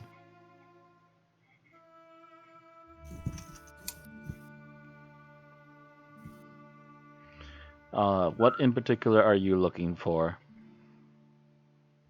Anything that would be utilitarian or useful. Like, she's looking for utilities. Looking for utility. That's a very broad spell. spectrum. Well, I guess she'll go to the commonplace scrolls first and then check out the exotic ones later. I'm as the GM here, I'm very much like, what are you looking for? We can roll and see if it's here. If it's like a certain level, we can definitely say there's higher chances of it. First level. Let's see.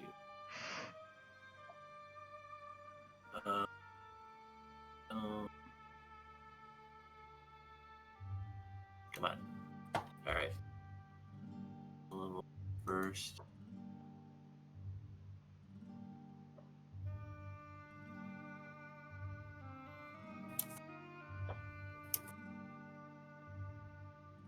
Floating. Oh, floating. Oh, I don't know if you're gonna allow that in your game. What? Floating disc.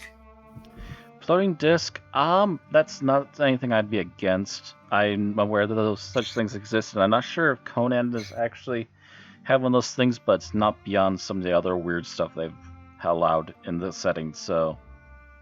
Floating disc, what level is that? 1. First level. So I've not seen it. It's called Tinser's floating disc. It's either Oh. going to be under tensors or it's just under floating disk, depending on whether Tensor's you're looking at floating the. disc. Okay. Yeah. Yeah, if it's a level 1 spell, hell, I'll just roll for it. I'm going to say anything over like a 5 will say that you got I'd say it. I'd say roll a 50-50. Yeah, that was a high enough roll. Yeah, it takes you a moment, but you do find a floating disc.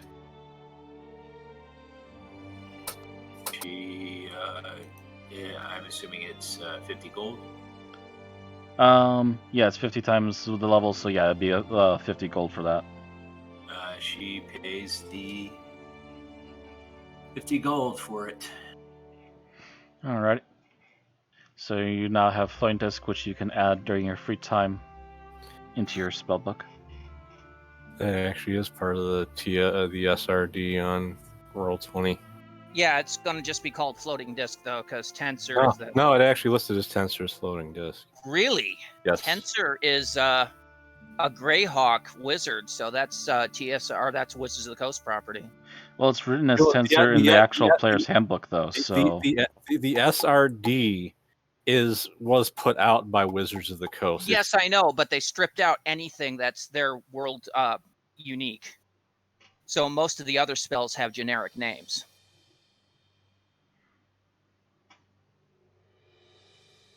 You know what? Hmm. I realized something interesting just now. Because I own the books, it's actually bringing the stuff up that's in the books for me, even though Matt doesn't have them. I thought the person running the campaign had to have the books for them to work in the compendium. Nope, if you have it, it'll work. yeah, I assume if you have it or bought it, you already have it working. I just thought it wouldn't let them use them in somebody's campaign if they didn't have the books themselves. All right, never mind then. It's not in the SRD. Yeah, floating disc should be in the SRD because I saw it on the SRD version of D&D Beyond. Mm. But yeah, in the main handbook, it's Tensor's Floating Disc, even in the 5.5e edition that I have. Yeah, but the thing is, the SRD is what Roll20 is able to let you use for free without paying anything. Mm-hmm. So they have to alter things slightly if they can. Well, and there's certain spells that just aren't in it. Like Toll the Dead is in. Wait, no, that's in Xanathar's Guide. Yeah. There's a couple spells that are actually in the player's handbook that are not in the SRD. So, Yeah. Which means you can't use them unless you buy the player's handbook on Roll20. By the way, after purchasing that, how much gold do you have left? 74. So I think I'm gonna call it quits here for this shop and then Well- go to the library. A little more information that you need to know. You need an additional 50 gold for specialty inks to copy. I believe Thelona has a little bit of extra, if I recall correctly. She got a bit of a restock when they visited home. Oh, she did? Yeah. Okay. She has enough for like maybe I'd argue another 2 or 3 spells, so this will be one of those. Okay, and then it will take 2 hours of your time. And then And it will take that's 2 hours of your for, time to mark it down in her book. Yes. Yeah, Yep. and then she will pay the 50 gold and leave the shop and go to a library. But unless anyone else wants to go do something, cut in right now, feel free to. Yeah, I'll say that while you're in there shopping around, Gareth kind of just stays outside near the front entrance, but not right next to it, and just kind of cases the place, making sure the shady people ain't up to something. Kind of figures you're safe inside, but wants to make sure the outside is safe. And as soon as you come out, he nods and quickly follows you as you head off to the library. It'll also be, by the way, a Diff 11 Arcana roll to make sure you don't fudge it up when you copy it. On the bright side, I believe there's also a rule that even if you fudge it, it just means you have to retry it and spend another 2 hours, and it doesn't get rid of the scroll, thankfully. Just means you have to wait for another day. That's one of the rules I've heard. I've never seen that rule. If you want to house rule that, that's fine. Yeah. I assume it might be a house rule, but I wasn't sure on that. Right. Yeah, Velena's just gonna leave the shop, go to the library, unless anyone wants to do anything. Yeah. Does anyone else want to do anything while the two are heading to the library? You know what I'm doing. Actually, I believe Theobald and Thelona are supposed to be working on the raft, yes? Correct. Yeah, I'm just waiting for us to be ready to go. The captain's just waiting for midday, kind of, probably just out for a quick walk around the block or something with Giselle, as you're just kind of waiting for things to happen. Itching to get back on the boat again. So actually, I am going to ask that Thelona roll for another, what was it, survival? Survival, yeah. Yeah, and with advantage because Theobald is helping.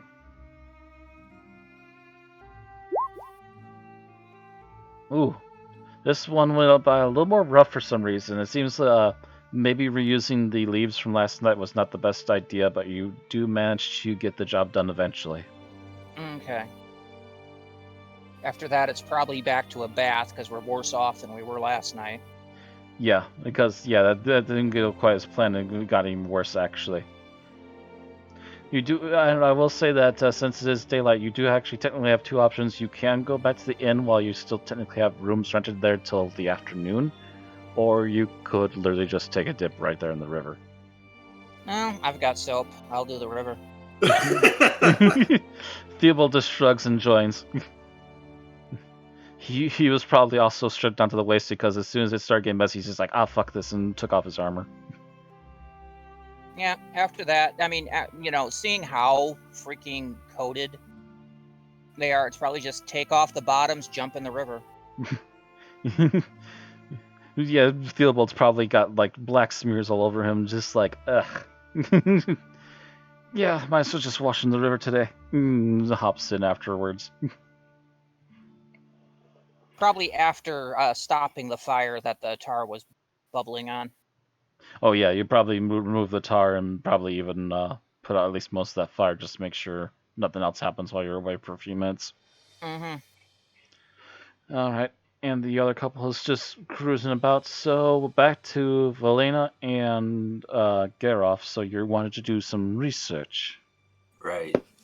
She's gonna go to the library and look wizards, specifically information on the wizards that Flona talked about. So basically, wizards that do mind control.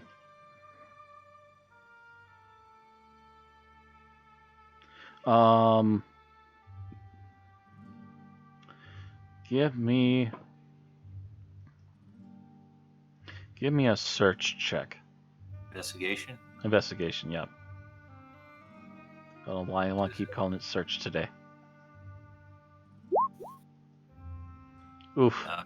Yeah. You find like nothing that's beyond what you already expected. There are certain magics that lend itself to bending people's wills, convincing people of certain things, almost on the level of hypnotic suggestion. And there's even a very brief mention of a few people and/or creatures who have been known to literally cause harm with the power of their minds, but it's a very rare and very almost impossible to notify thing that occasionally happens, and usually such things cause enough trouble that they're quickly eradicated.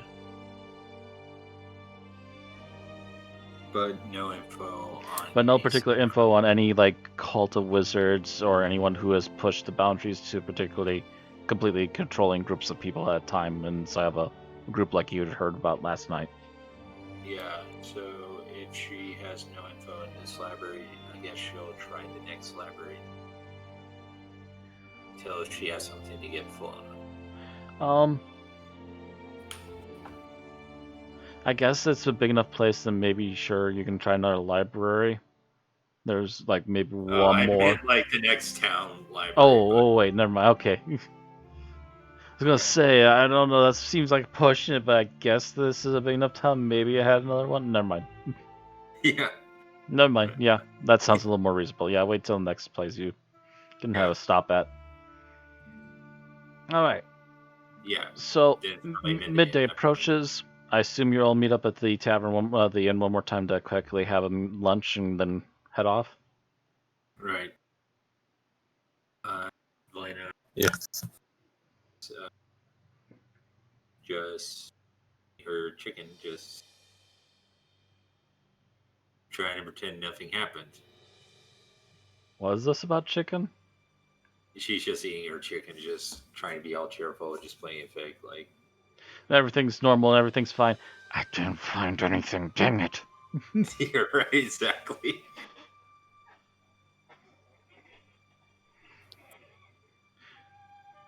Yeah, Geralt doesn't really have anything to report. If anything, he got amused by one book that would have been the pictured version of the Kama Sutra, but quickly decided to put away before he got into trouble.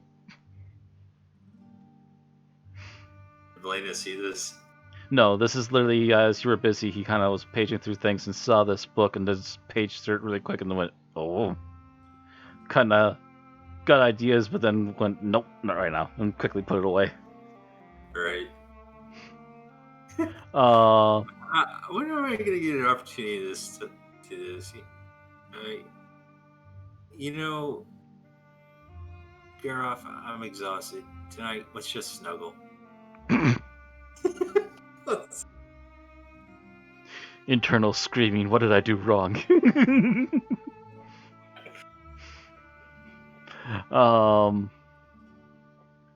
So I assume basically just have a normal lunch, nothing particularly outstanding happening.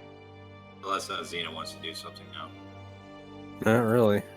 I just haven't. I haven't got anything I care about in this town. Really, I took care of what I wanted to already. Yep, everything's done for now. Need to move on. So everyone finally gets back together for to finish up having lunch, finish gathering up the last of your things, double checking your rooms to make sure no one left anything behind, and you all head off to the raft. By the time you get out there, it has finally dried. There's been enough activity out here that people have been kind of leaving it alone because they don't want to mess with the man with the plate armor or the huge blonde woman that wields a sword as big as themselves half the time. And eventually you get everything settled and put the raft out into the river and start heading back out to the valley at sea. Indeed. All right. I'll just double check time. We're at a half hour here, so I'm gonna speed us along a little bit here. I'm gonna say if by raft, it's probably gonna take you at least a couple of days to get out of here. Yeah. But you are going the flow of the river, so it does help slightly. Normally this would Mhm. be like maybe a 3-day journey. You probably make it out into the valley at sea in about 2.5 days as opposed We to don't 3. want to go into the sea itself. Because trust me, this raft will not survive the sea. It's not made for deep water. I'm thinking probably around here. Okay, so like about here, and then you want to take the path Yeah, and head south. correct. Speaking of which, head back over to here. Probably head to Yaralit, Coruscant, and then I believe it's Shapur we're heading for. Yeah, Shapur is where you're headed for, which will be before the next river. Yeah. And we don't know for sure my crew is going to be there. We might have to wait for them a while to show up when we get there. Shapur is on this other map here is right about where Coruscant is. Basically, we're going to have to abandon the raft and ride our horses after we get close to the sea. Mm-hmm. So I'd say after roughly 2 days, you finally reach a point where you decide that it's best to get off the raft and start going by foot. You go for a few hours on foot by the horses, who are finally happy to stretch their legs longer than normal and before having to rest for the evening. Trying to think. You're about... double checking between the maps. So you came out on the other map about here. Ah, I guess you said we went through 2 days, so I should probably subtract from my rations. Yeah. Subtract from rations. I need to update the other characters here really quick too. Wait, where are my rations? Oh, there they are. Well, there he is. I only got two weeks of rations left. What am I going to do? 2 weeks, I could go hungry. Who wants to go hunting? Down to 9. Oh, wait, that's only 1 week because I eat like a hobbit. No, just kidding. You say that, but my sister swears she must be feeding an extra hobbit in her house lately.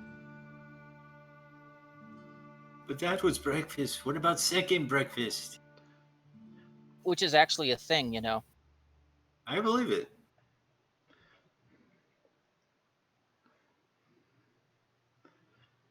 And then what about brunch? And then lunch? And then second lunch? And then brunch? Afternoon tea. And afternoon tea.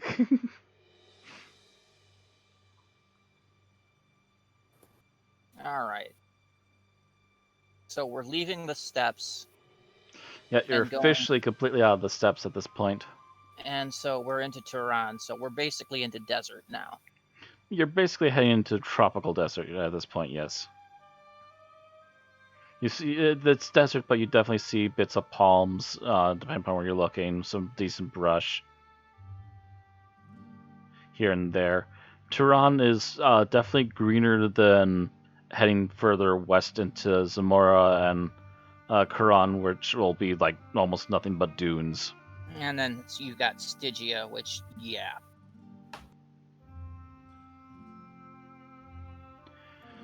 But yeah, you do see some more Shadows. greenery in Tehran as you're passing through. I'm gonna say it's roughly another 2 to 3 days travel by horse to finally get to Shapur, where you are planning to meet up with the crew again. Nothing Right. happens on those 2-3 days. You see little evidence of wildlife here and there. You occasionally do see evidence of people maybe parking on the shoreline if you get close enough to it while you're traveling, but otherwise, you're staying mostly on this road, I believe that's kind of in that area, and you do occasionally see like evidence of people very rarely using these roads because you're close enough to the sea. Most people just use the sea. You're Okay. basically trying to get us back to the story because we've been on the road for so long. Kind of, sort of, but also we're running running a little bit low on time. But yeah, you're no longer in Hyperborea. It's no longer cutthroats every 5 minutes. So you said 3 days before we get to Shipfor? Yeah, you Yeah, take dude, another it's- 3 days it's- walking on horseback to get to Shapur. Okay, so that brings me Okay. down to 5 rations. I'm down to 11. Yeah, I have to double check how long I'm making these things too, because I'm suddenly going from this map that was really nice and close and zoomed in on Hyperborea and was really easy to make calculations on how long it would take for travel, and now suddenly we're blown back out like 2 or 3 times, and it's like, okay. Yeah, I'm just seeing this trip with the little raiders, little red line. Da, da, da, da. Dun, dun, dun, dun, dun, dun, dun.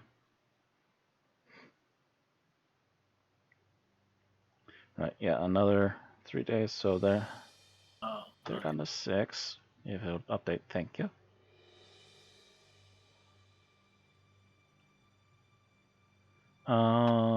Where are your rations? I know they're here. I edited them a few minutes ago.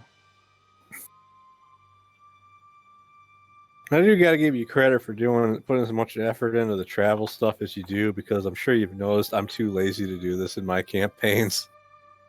I feel that Conan's a real enough of a setting that it should be bothered with at least a little bit.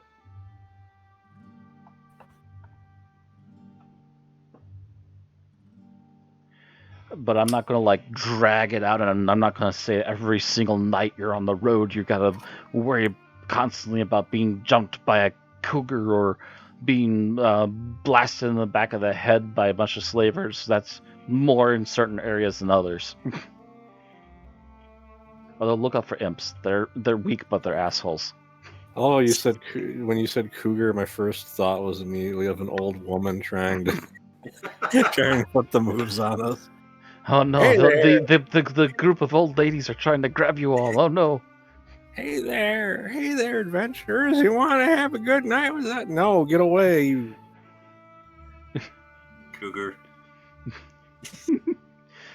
I'm sorry. As part of me has the gamer mentality. If we're going through town and there's just the guy going side quests, get your side quests here. Plot hooks. Get your plot hooks. You want side quest? We want side quest. Here's very easy side quest. Go into dungeon and slay something. Go kill 2 rats. You mean 2 giant rats? No, just 2 rats. What the fuck? Level 1 question here. Oh fuck. We're Level 0 quest. in a starter town. Damn it. Who took us back to Newbie Island? I You're swear to telling God. right here. Actually, you know what I'm thinking? I'm thinking of the friggin' farmer guy from Epic NPC, man. Greetings, adventurer. Welcome to this town of Honeywood. Meanwhile, off in the distance, Corneria, I like swords. Welcome to Corneria. I like swords. Yeah. meanwhile, somewhere off in the distance, nice day for fishing, ain't it? starting to think like those telecall things, but it's a shop for APC. It's like, please say what weapon you want to buy. Swords. I heard axes. You want axes? No, swords. You said axes. No! I said swords. Wait, you said I you heard wanted spears. Is this right? You said you want axe chucks? That's not even a weapon type. Remember, Fighter was obsessed with that though. He wanted axe chucks, even when the black Sword mage chucks. explained how He it wanted wouldn't sword work. chucks. Oh, you wanted sword chucks? Okay. Yeah, that was sword chucks. I know this because I made that prop. Because I went as fighter for Halloween one year. Anyway, Did you also make the armoire of invincibility?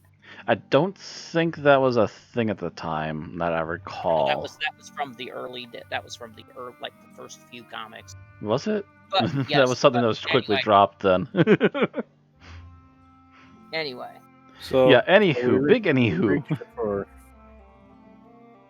What was that? you said we reached Shapur. yes. Yeah, so 3 you days finally travel, reached we're in beautiful 3 downtown days, dropping rations, and you reach Shapur. As you get in there, it does seem, from the looks of the docks alone, that business has been already doing a little bit better. There are already more boats, and there's already a few of them taking off as you reach it. However, as you're also reaching it, you see one boat coming in. It looks very familiar, and it also seems to have a few scorch marks. Oh. So I take it you're heading towards the docks right away? Yeah, probably to see what's going on. You head over to the docks, and sure enough, the boat that you saw coming in was definitely the boat you left with the crew. There seems to be some scorch marks, but as far as you can tell from the number of people coming off of it and dropping off stuff, it doesn't seem like you lost any crew. It just seems like they must have gotten a tussle before heading to port. All right. And this is what you're getting from a distance, by the way. And you also actually do see that most of the crew does seem to be still working, but there are a few people that were apparently temporary hands who are taking their things and leaving and heading off to find rest somewhere else. All right. So I approach the ship.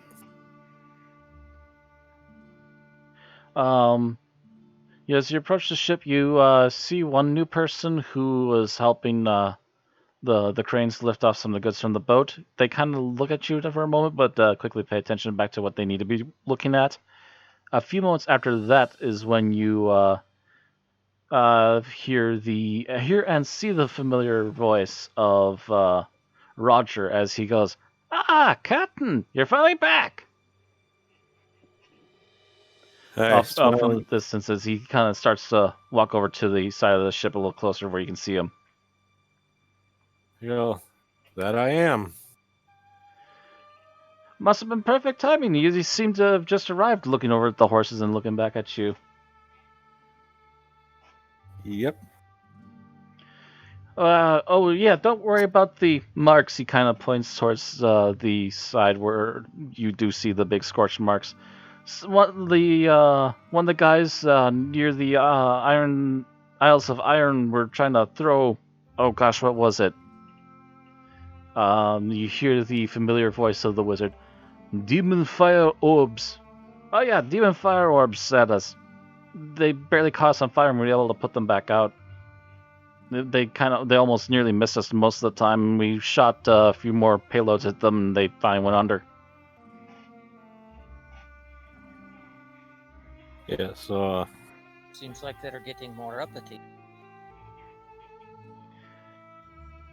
well, we're back in business after saving Elena's family, or what was left of her family. Basically, Roger kind of gives it a oh wow okay and a nod and kind of look. But yeah, as you can see, the ship seems to be more or less outside of the little bit of scorch marks. Seems to be otherwise fine and trying to remember names now. Tharthun is the wizard.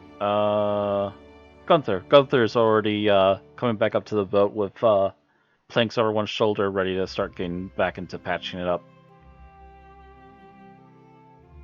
Oh, right. I should also mention Roger motions to one of the other side guys. We've got a few people that are still staying on. A lot of them kind of swapped every time we stopped. Otherwise, he points over to another guy who looks almost kind of like Roger when you first met him. By the way, Roger has dressed himself up a little bit. He hasn't gotten like super fancy, but he's gotten some more nicer and less ratty looking clothes on.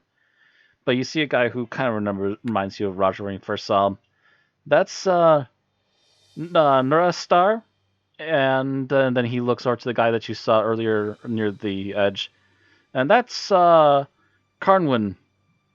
The first one he shows you, not only is he kind of looking a little more like Roger did, but he's also very obviously a Zamorian, so he's a darker skinned man. And the last guy he points out is definitely a lighter skinned man. He looks like he might be from Deep West, like he possibly is an Aquilonian. Probably one of the few you've seen so far. I kind of look at him and go, "Are you from the Western Sea area?" This is to Carwyn, the Aquilonian looking guy. Yeah. Ah, yes, I'm from the farther west. I am actually an Aquilonian in birth, right? He kind of gives a bow. You suddenly get the idea that this guy's a little bit oddly fancy about himself. Oh, well, it's nice to actually have someone on my crew that's from the same part of the world as me originally. Oh, from the Western Sea. Interesting. How on earth did you happen to get over here? I just happened to decide to go traveling myself.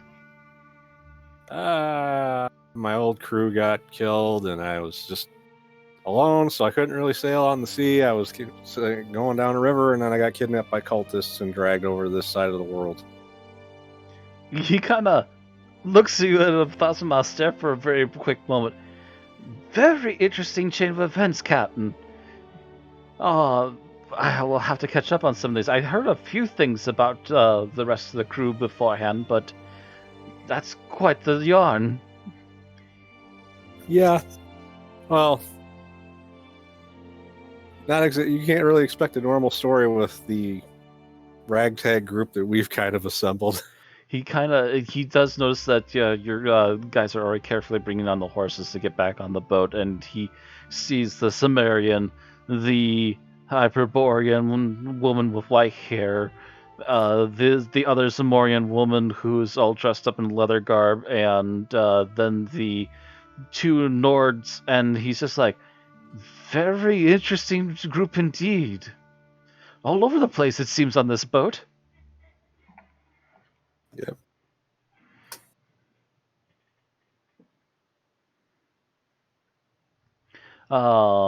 But yeah, he quickly has to look back as they're still moving cargo off the ship. And as you're kind of looking things over, Roger does come back up to you again. Oh, by the way, Yes. Did someone else say something? I thought I heard somebody else talk. I don't think so. Weird. But Roger comes up to you. Oh, by the way, there's a third one, and he points up and then calls out to him. You can stop now. There's a quick. You see a form in the distance. Give a quick nod and starts to climb down, and you see a older gentleman. He is very definitely of a what's the name? I'm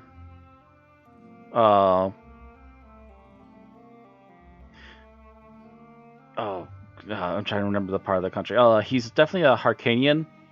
Very much looks like in more modern times, like he might be from the Asian area, like possibly Chinese or Japanese or Korean or something along those lines. It's distant past, so they kind of collaged at first, kind of a deal. So, Kaitai or somewhere in that area. Yeah, he's definitely from the far eastern side of the continent. But he is also much older. He's got a nice long mustache that actually almost goes off to the sides of his chin. A little bit of a goatee left, and he's still maintaining some hair underneath a hood he's got on. His outfit seems to be mostly made out of hides, but not completely. There are definitely armored bits here and there, and he's even got a. As he's finding on his feet proper, you see that he has actually pulled off a helmet, has it under one arm. He kind of slowly walks over. So trying to get this right. So you are the captain, yes? He quietly nods to you. I say that I am. Greetings to meet you, Azina. I am Subotai. He slowly nods his head down. I have been interested in heading back west. It's been a very long time, so I decided to join your crew since they seem to be doing quite well at the moment.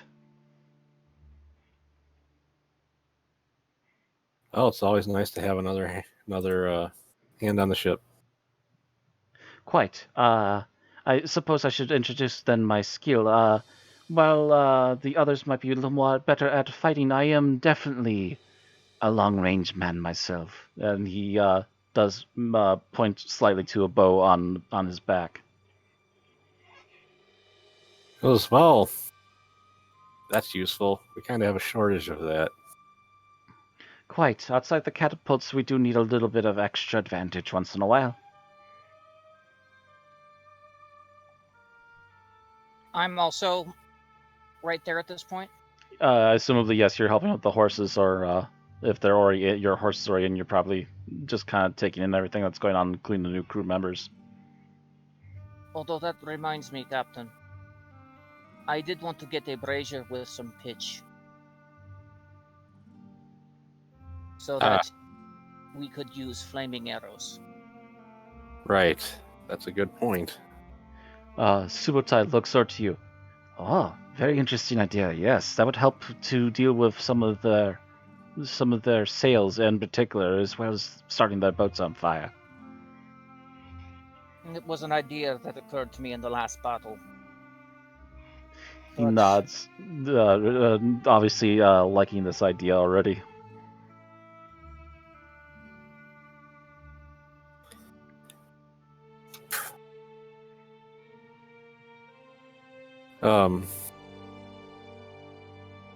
So I kind of look at Roger and I go, once things are set and you guys are done with the cargo, I think we need to have a bit of a meeting.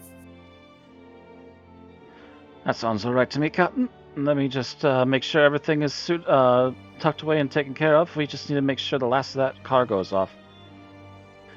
Speaking of which, he looks up to the one new guys. It's about done, right? One more to go. All right. A meeting in half an hour? He kind of looks back to you. Sure. We can go get the stuff that Solana was talking about. Get some pitch really quick. Yeah, the market should still be open. It's a little past midday. So yeah, basically, Roger starts quietly going around. He doesn't feel the need to shout it, but he does make sure everyone heard, and double checks on a few of the others that were busy with other things, that there's a meeting in about a half hour. So, Shapur, a big city or small city or small town? This is a particularly large city. This is one of the closest ones to the coast here, right off of the Ilvris River. So I guess she'll try to do her research again before she leaves. All right, so you got like a half hour, and I think you already were to the library here once before, so it's not hard to find. Just a quick jaunt over there and look to see if you find anything and back again. So I guess this will be another investigation to find any more information. Oh, jeez. Okay. So you do look up the information. You don't exactly find what you're looking for, but you do start to gather up information that there are definitely a lot of different wizard sects, and a lot of them, these different different groupings, these different almost cult-like level of groups of wizards tend to pool in certain areas.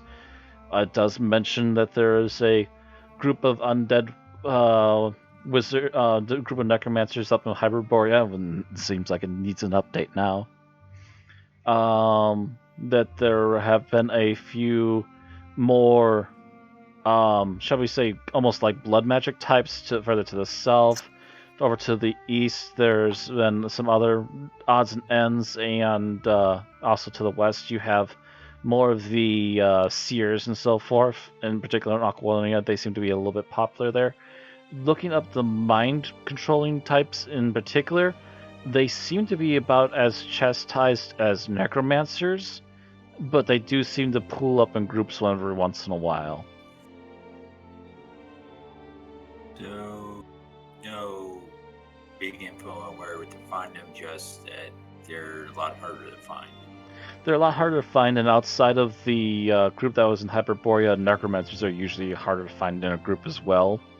It just so happened that for a long period of time they were constantly causing trouble and had apparently quelled the locals enough that they weren't constantly being sought out and slaughtered for their heretical deeds. Right. So, another thing full on. So yeah, nothing in particular about a location, but you do get the gist that they've been noted and they are around and about. Just maybe not that particular group. So I take it you just learned that and head back to the boat then? Yeah, head back to boat, help out loading on the ship. How much is the barrel of pitch or whatever going to cost? Because it's not really something that's in the player's handbook. I'm trying to think. Pitch is a regular use thing, isn't it? It's almost along the lines of tar. Yeah, I would it's basically the same thing. Only it's usually pitch is usually like plant. Small question. While we were gone, have they used any of the ship fund up, or has it actually increased while we were gone? Actually, yeah. If you're going to check that, I don't remember where we. I think actually one of the NPCs might have had that listed. Yeah, it was. The ship fund was 1,340 gold and 7 jewels. That was what I had in the ship fund. I don't know if what they had to do with it while I was gone, but I left Roger and Tarthun in charge of that. You said 1,000.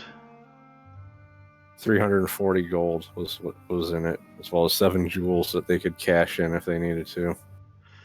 Okay, 1,370 gold. I don't think I listed that. I think I just listed how much the guys on the ship had made for themselves. Yeah. Which was apparently in the vicinity of 300? Which they're doing pretty well for themselves for sticking with the boat this long. I would say that they were able to they might have spent some of those funds to initially hire up more people, and still hiring people technically that are still on. Right. So they would have spent some of that, but it does seem that if they did spend it, they've replaced it, and with some of the shipping deals they were able to do while you were gone, they have replaced it and added at least an additional couple hundred to the pool. So 200, okay. Mm-hmm. And so, if Matt agrees, I would say that probably to buy a barrel of pitch and a brazier to basically keep it warm in, probably be about 25 gold. Like how big are we saying this thing is? I would say maybe about a 2-foot diameter. Okay, I was thinking something a bit larger than that. So smaller like that, sure, that sounds about right. Well, we don't have that many archers, do we? You have a bow, Giselle has a bow, and Subutai has a bow.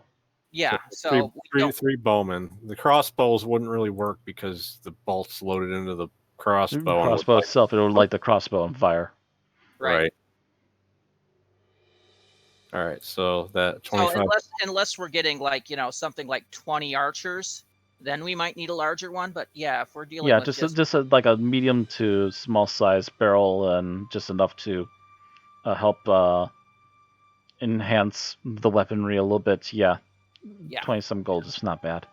All right, so I withdrew that from the ship fund then. All right. Spend a little bit of the profit you made, but it's going to be worth it if it does more damage. Yep. All right, so I'm assuming we're gonna kind of like fast forward to the meeting. Sure, we'll get to the meeting There then. was Did one they- more thing that probably Oh. I would have done as we're gathering for the meeting, Okay. and that would have been to go up to Theobald and go, "So, new crew, huh?" Yes, seems like we have a few new people here. Looks like we might need to bunk up then to save space. He kind of has She smiles. says with a smirk on her face. he's smiling back, of course, to save space. I'll move my things into your room then later. Certainly. He nods. Actually, before the while we were out getting the pitch, what would I let me check something real quick. This is something I'm gonna pay for out of my actual pocket.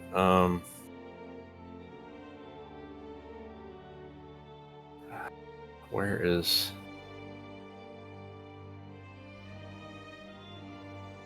Trying to find alcohol. Trying to find booze.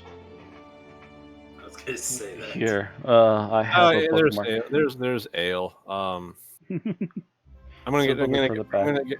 I'm gonna get 2 gallons of ale to have for everybody to drink during the meeting, which that would be 2 silver for a gallon, so it's 4 silver.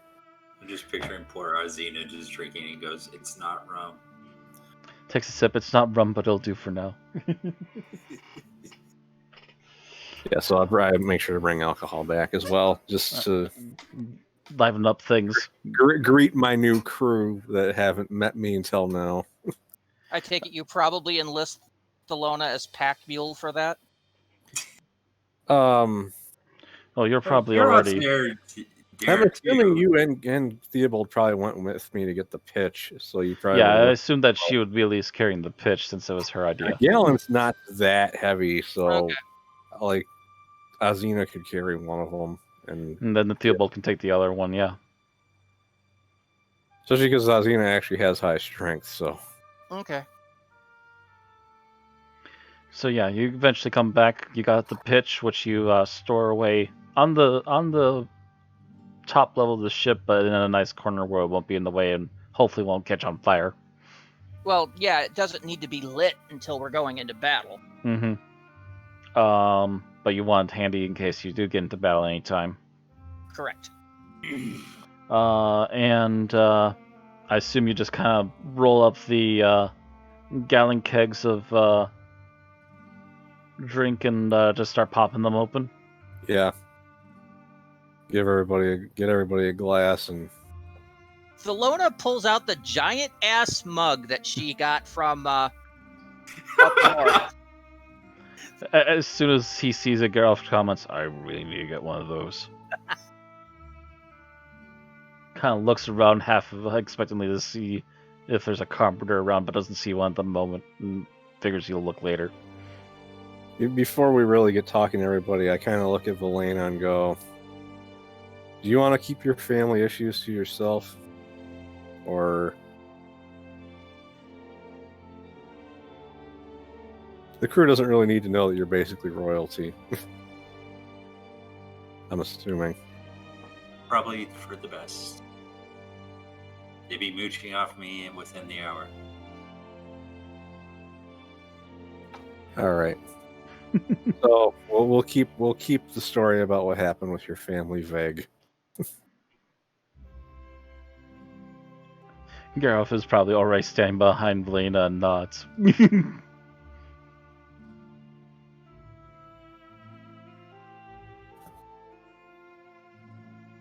All right, so we get everybody gathered for the meeting.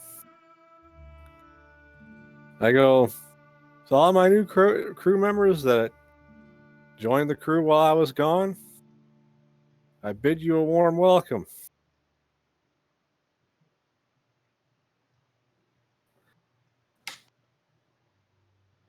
Um, a few of them saying their quick hellos as they're also in the midst of drinking.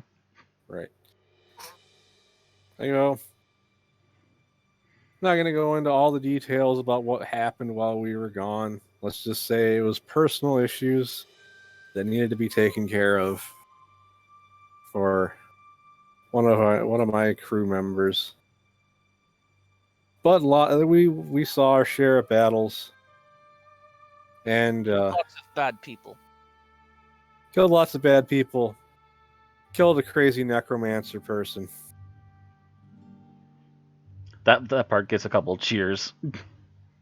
All in all, a good day.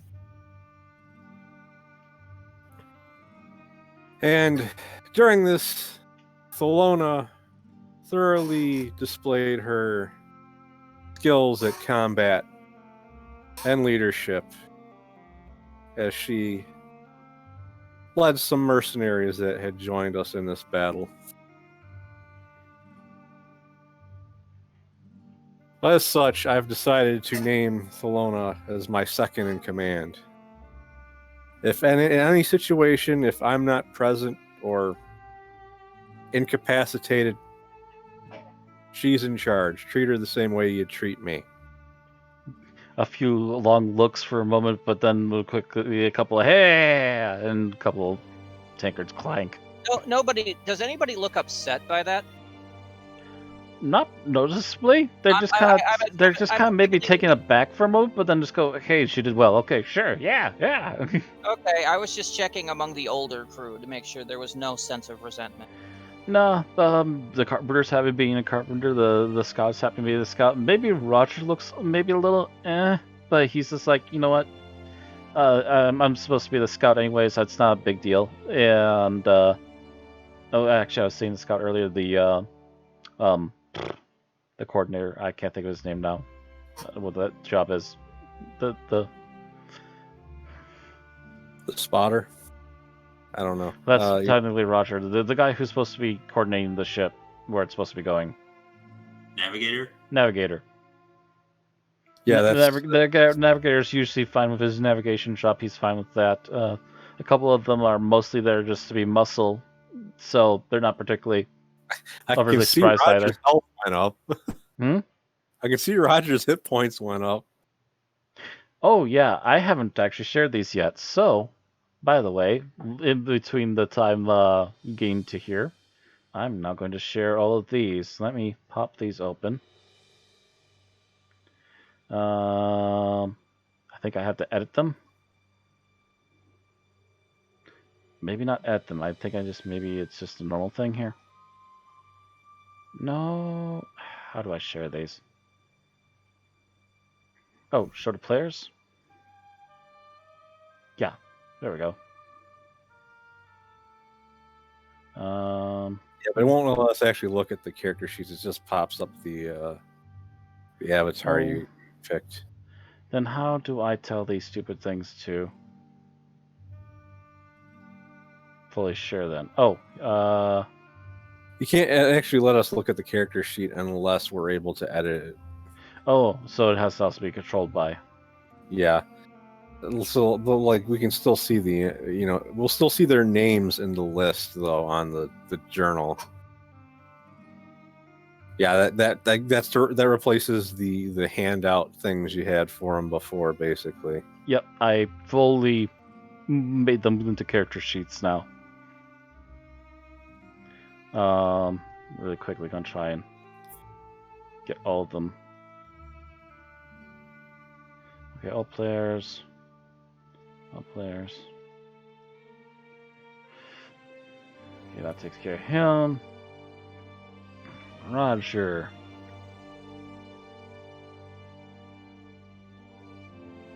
I'm guessing you just don't have tokens for two of the new guys because the only new one. Yeah, those are like last minute additions. I thought, you know what? There's still too few people. I'm just gonna say that we have some, and I'll finish them up next time. Probably wasn't gonna use them anyways today.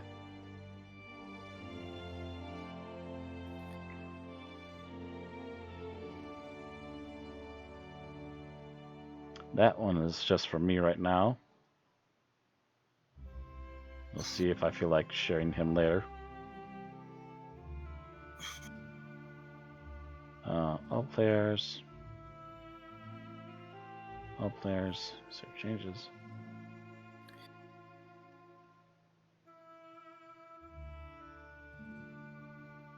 And yeah, this should be the last one then. All right. All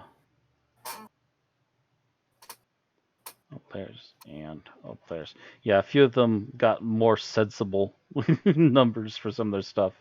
And I have also increased their levels by at least one. Because they probably saw a bit of combat. They've seen a fair bit of combat since you've been gone, so I figure at least one more level is a good. At least once while we were out there too. So. Mm-hmm. I think you leveled up once, if not at least twice. Actually, I think we actually leveled up 3 times because I know we went up. There was one session where we went up 2 levels from a single fight because of how much experience we got. Yeah, I think that was probably after the fight with the witch. But I keep forgetting her name. After announcing Salona being the leader and getting that response, I kind of walk over to Roger, and I look at him and I go, I want to make sure you understand. I won't forget the job you did taking care of the ship in my absence. So you're still gonna be one of my right hands. You're gonna be my eyes and ears on this ship. You're gonna relay things between me and the rest of the crew because we've grown so much. And if anyone has any concerns, they can tell you so you can bring them to me.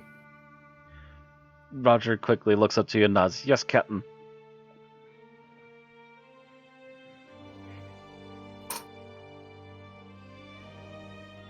So technically a third in charge. He's like, not bad. Yeah. But he's probably going to be more active in his role than Salona is because she isn't really interested in being a leader.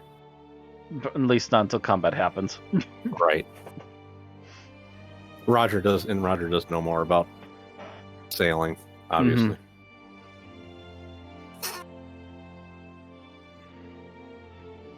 All right. Was there anything else? So I kind of look at everybody else and I go, so I've been gone for a while. So the thing is, do any of you have any questions?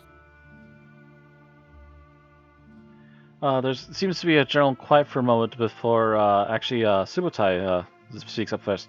What is your planned direction of travel at this moment? Well, information that I have received tells me that the people responsible for killing my old crew are somewhere in the south of this sea. And I plan on going after them, not simply for revenge, but to ensure they don't do it to anyone else.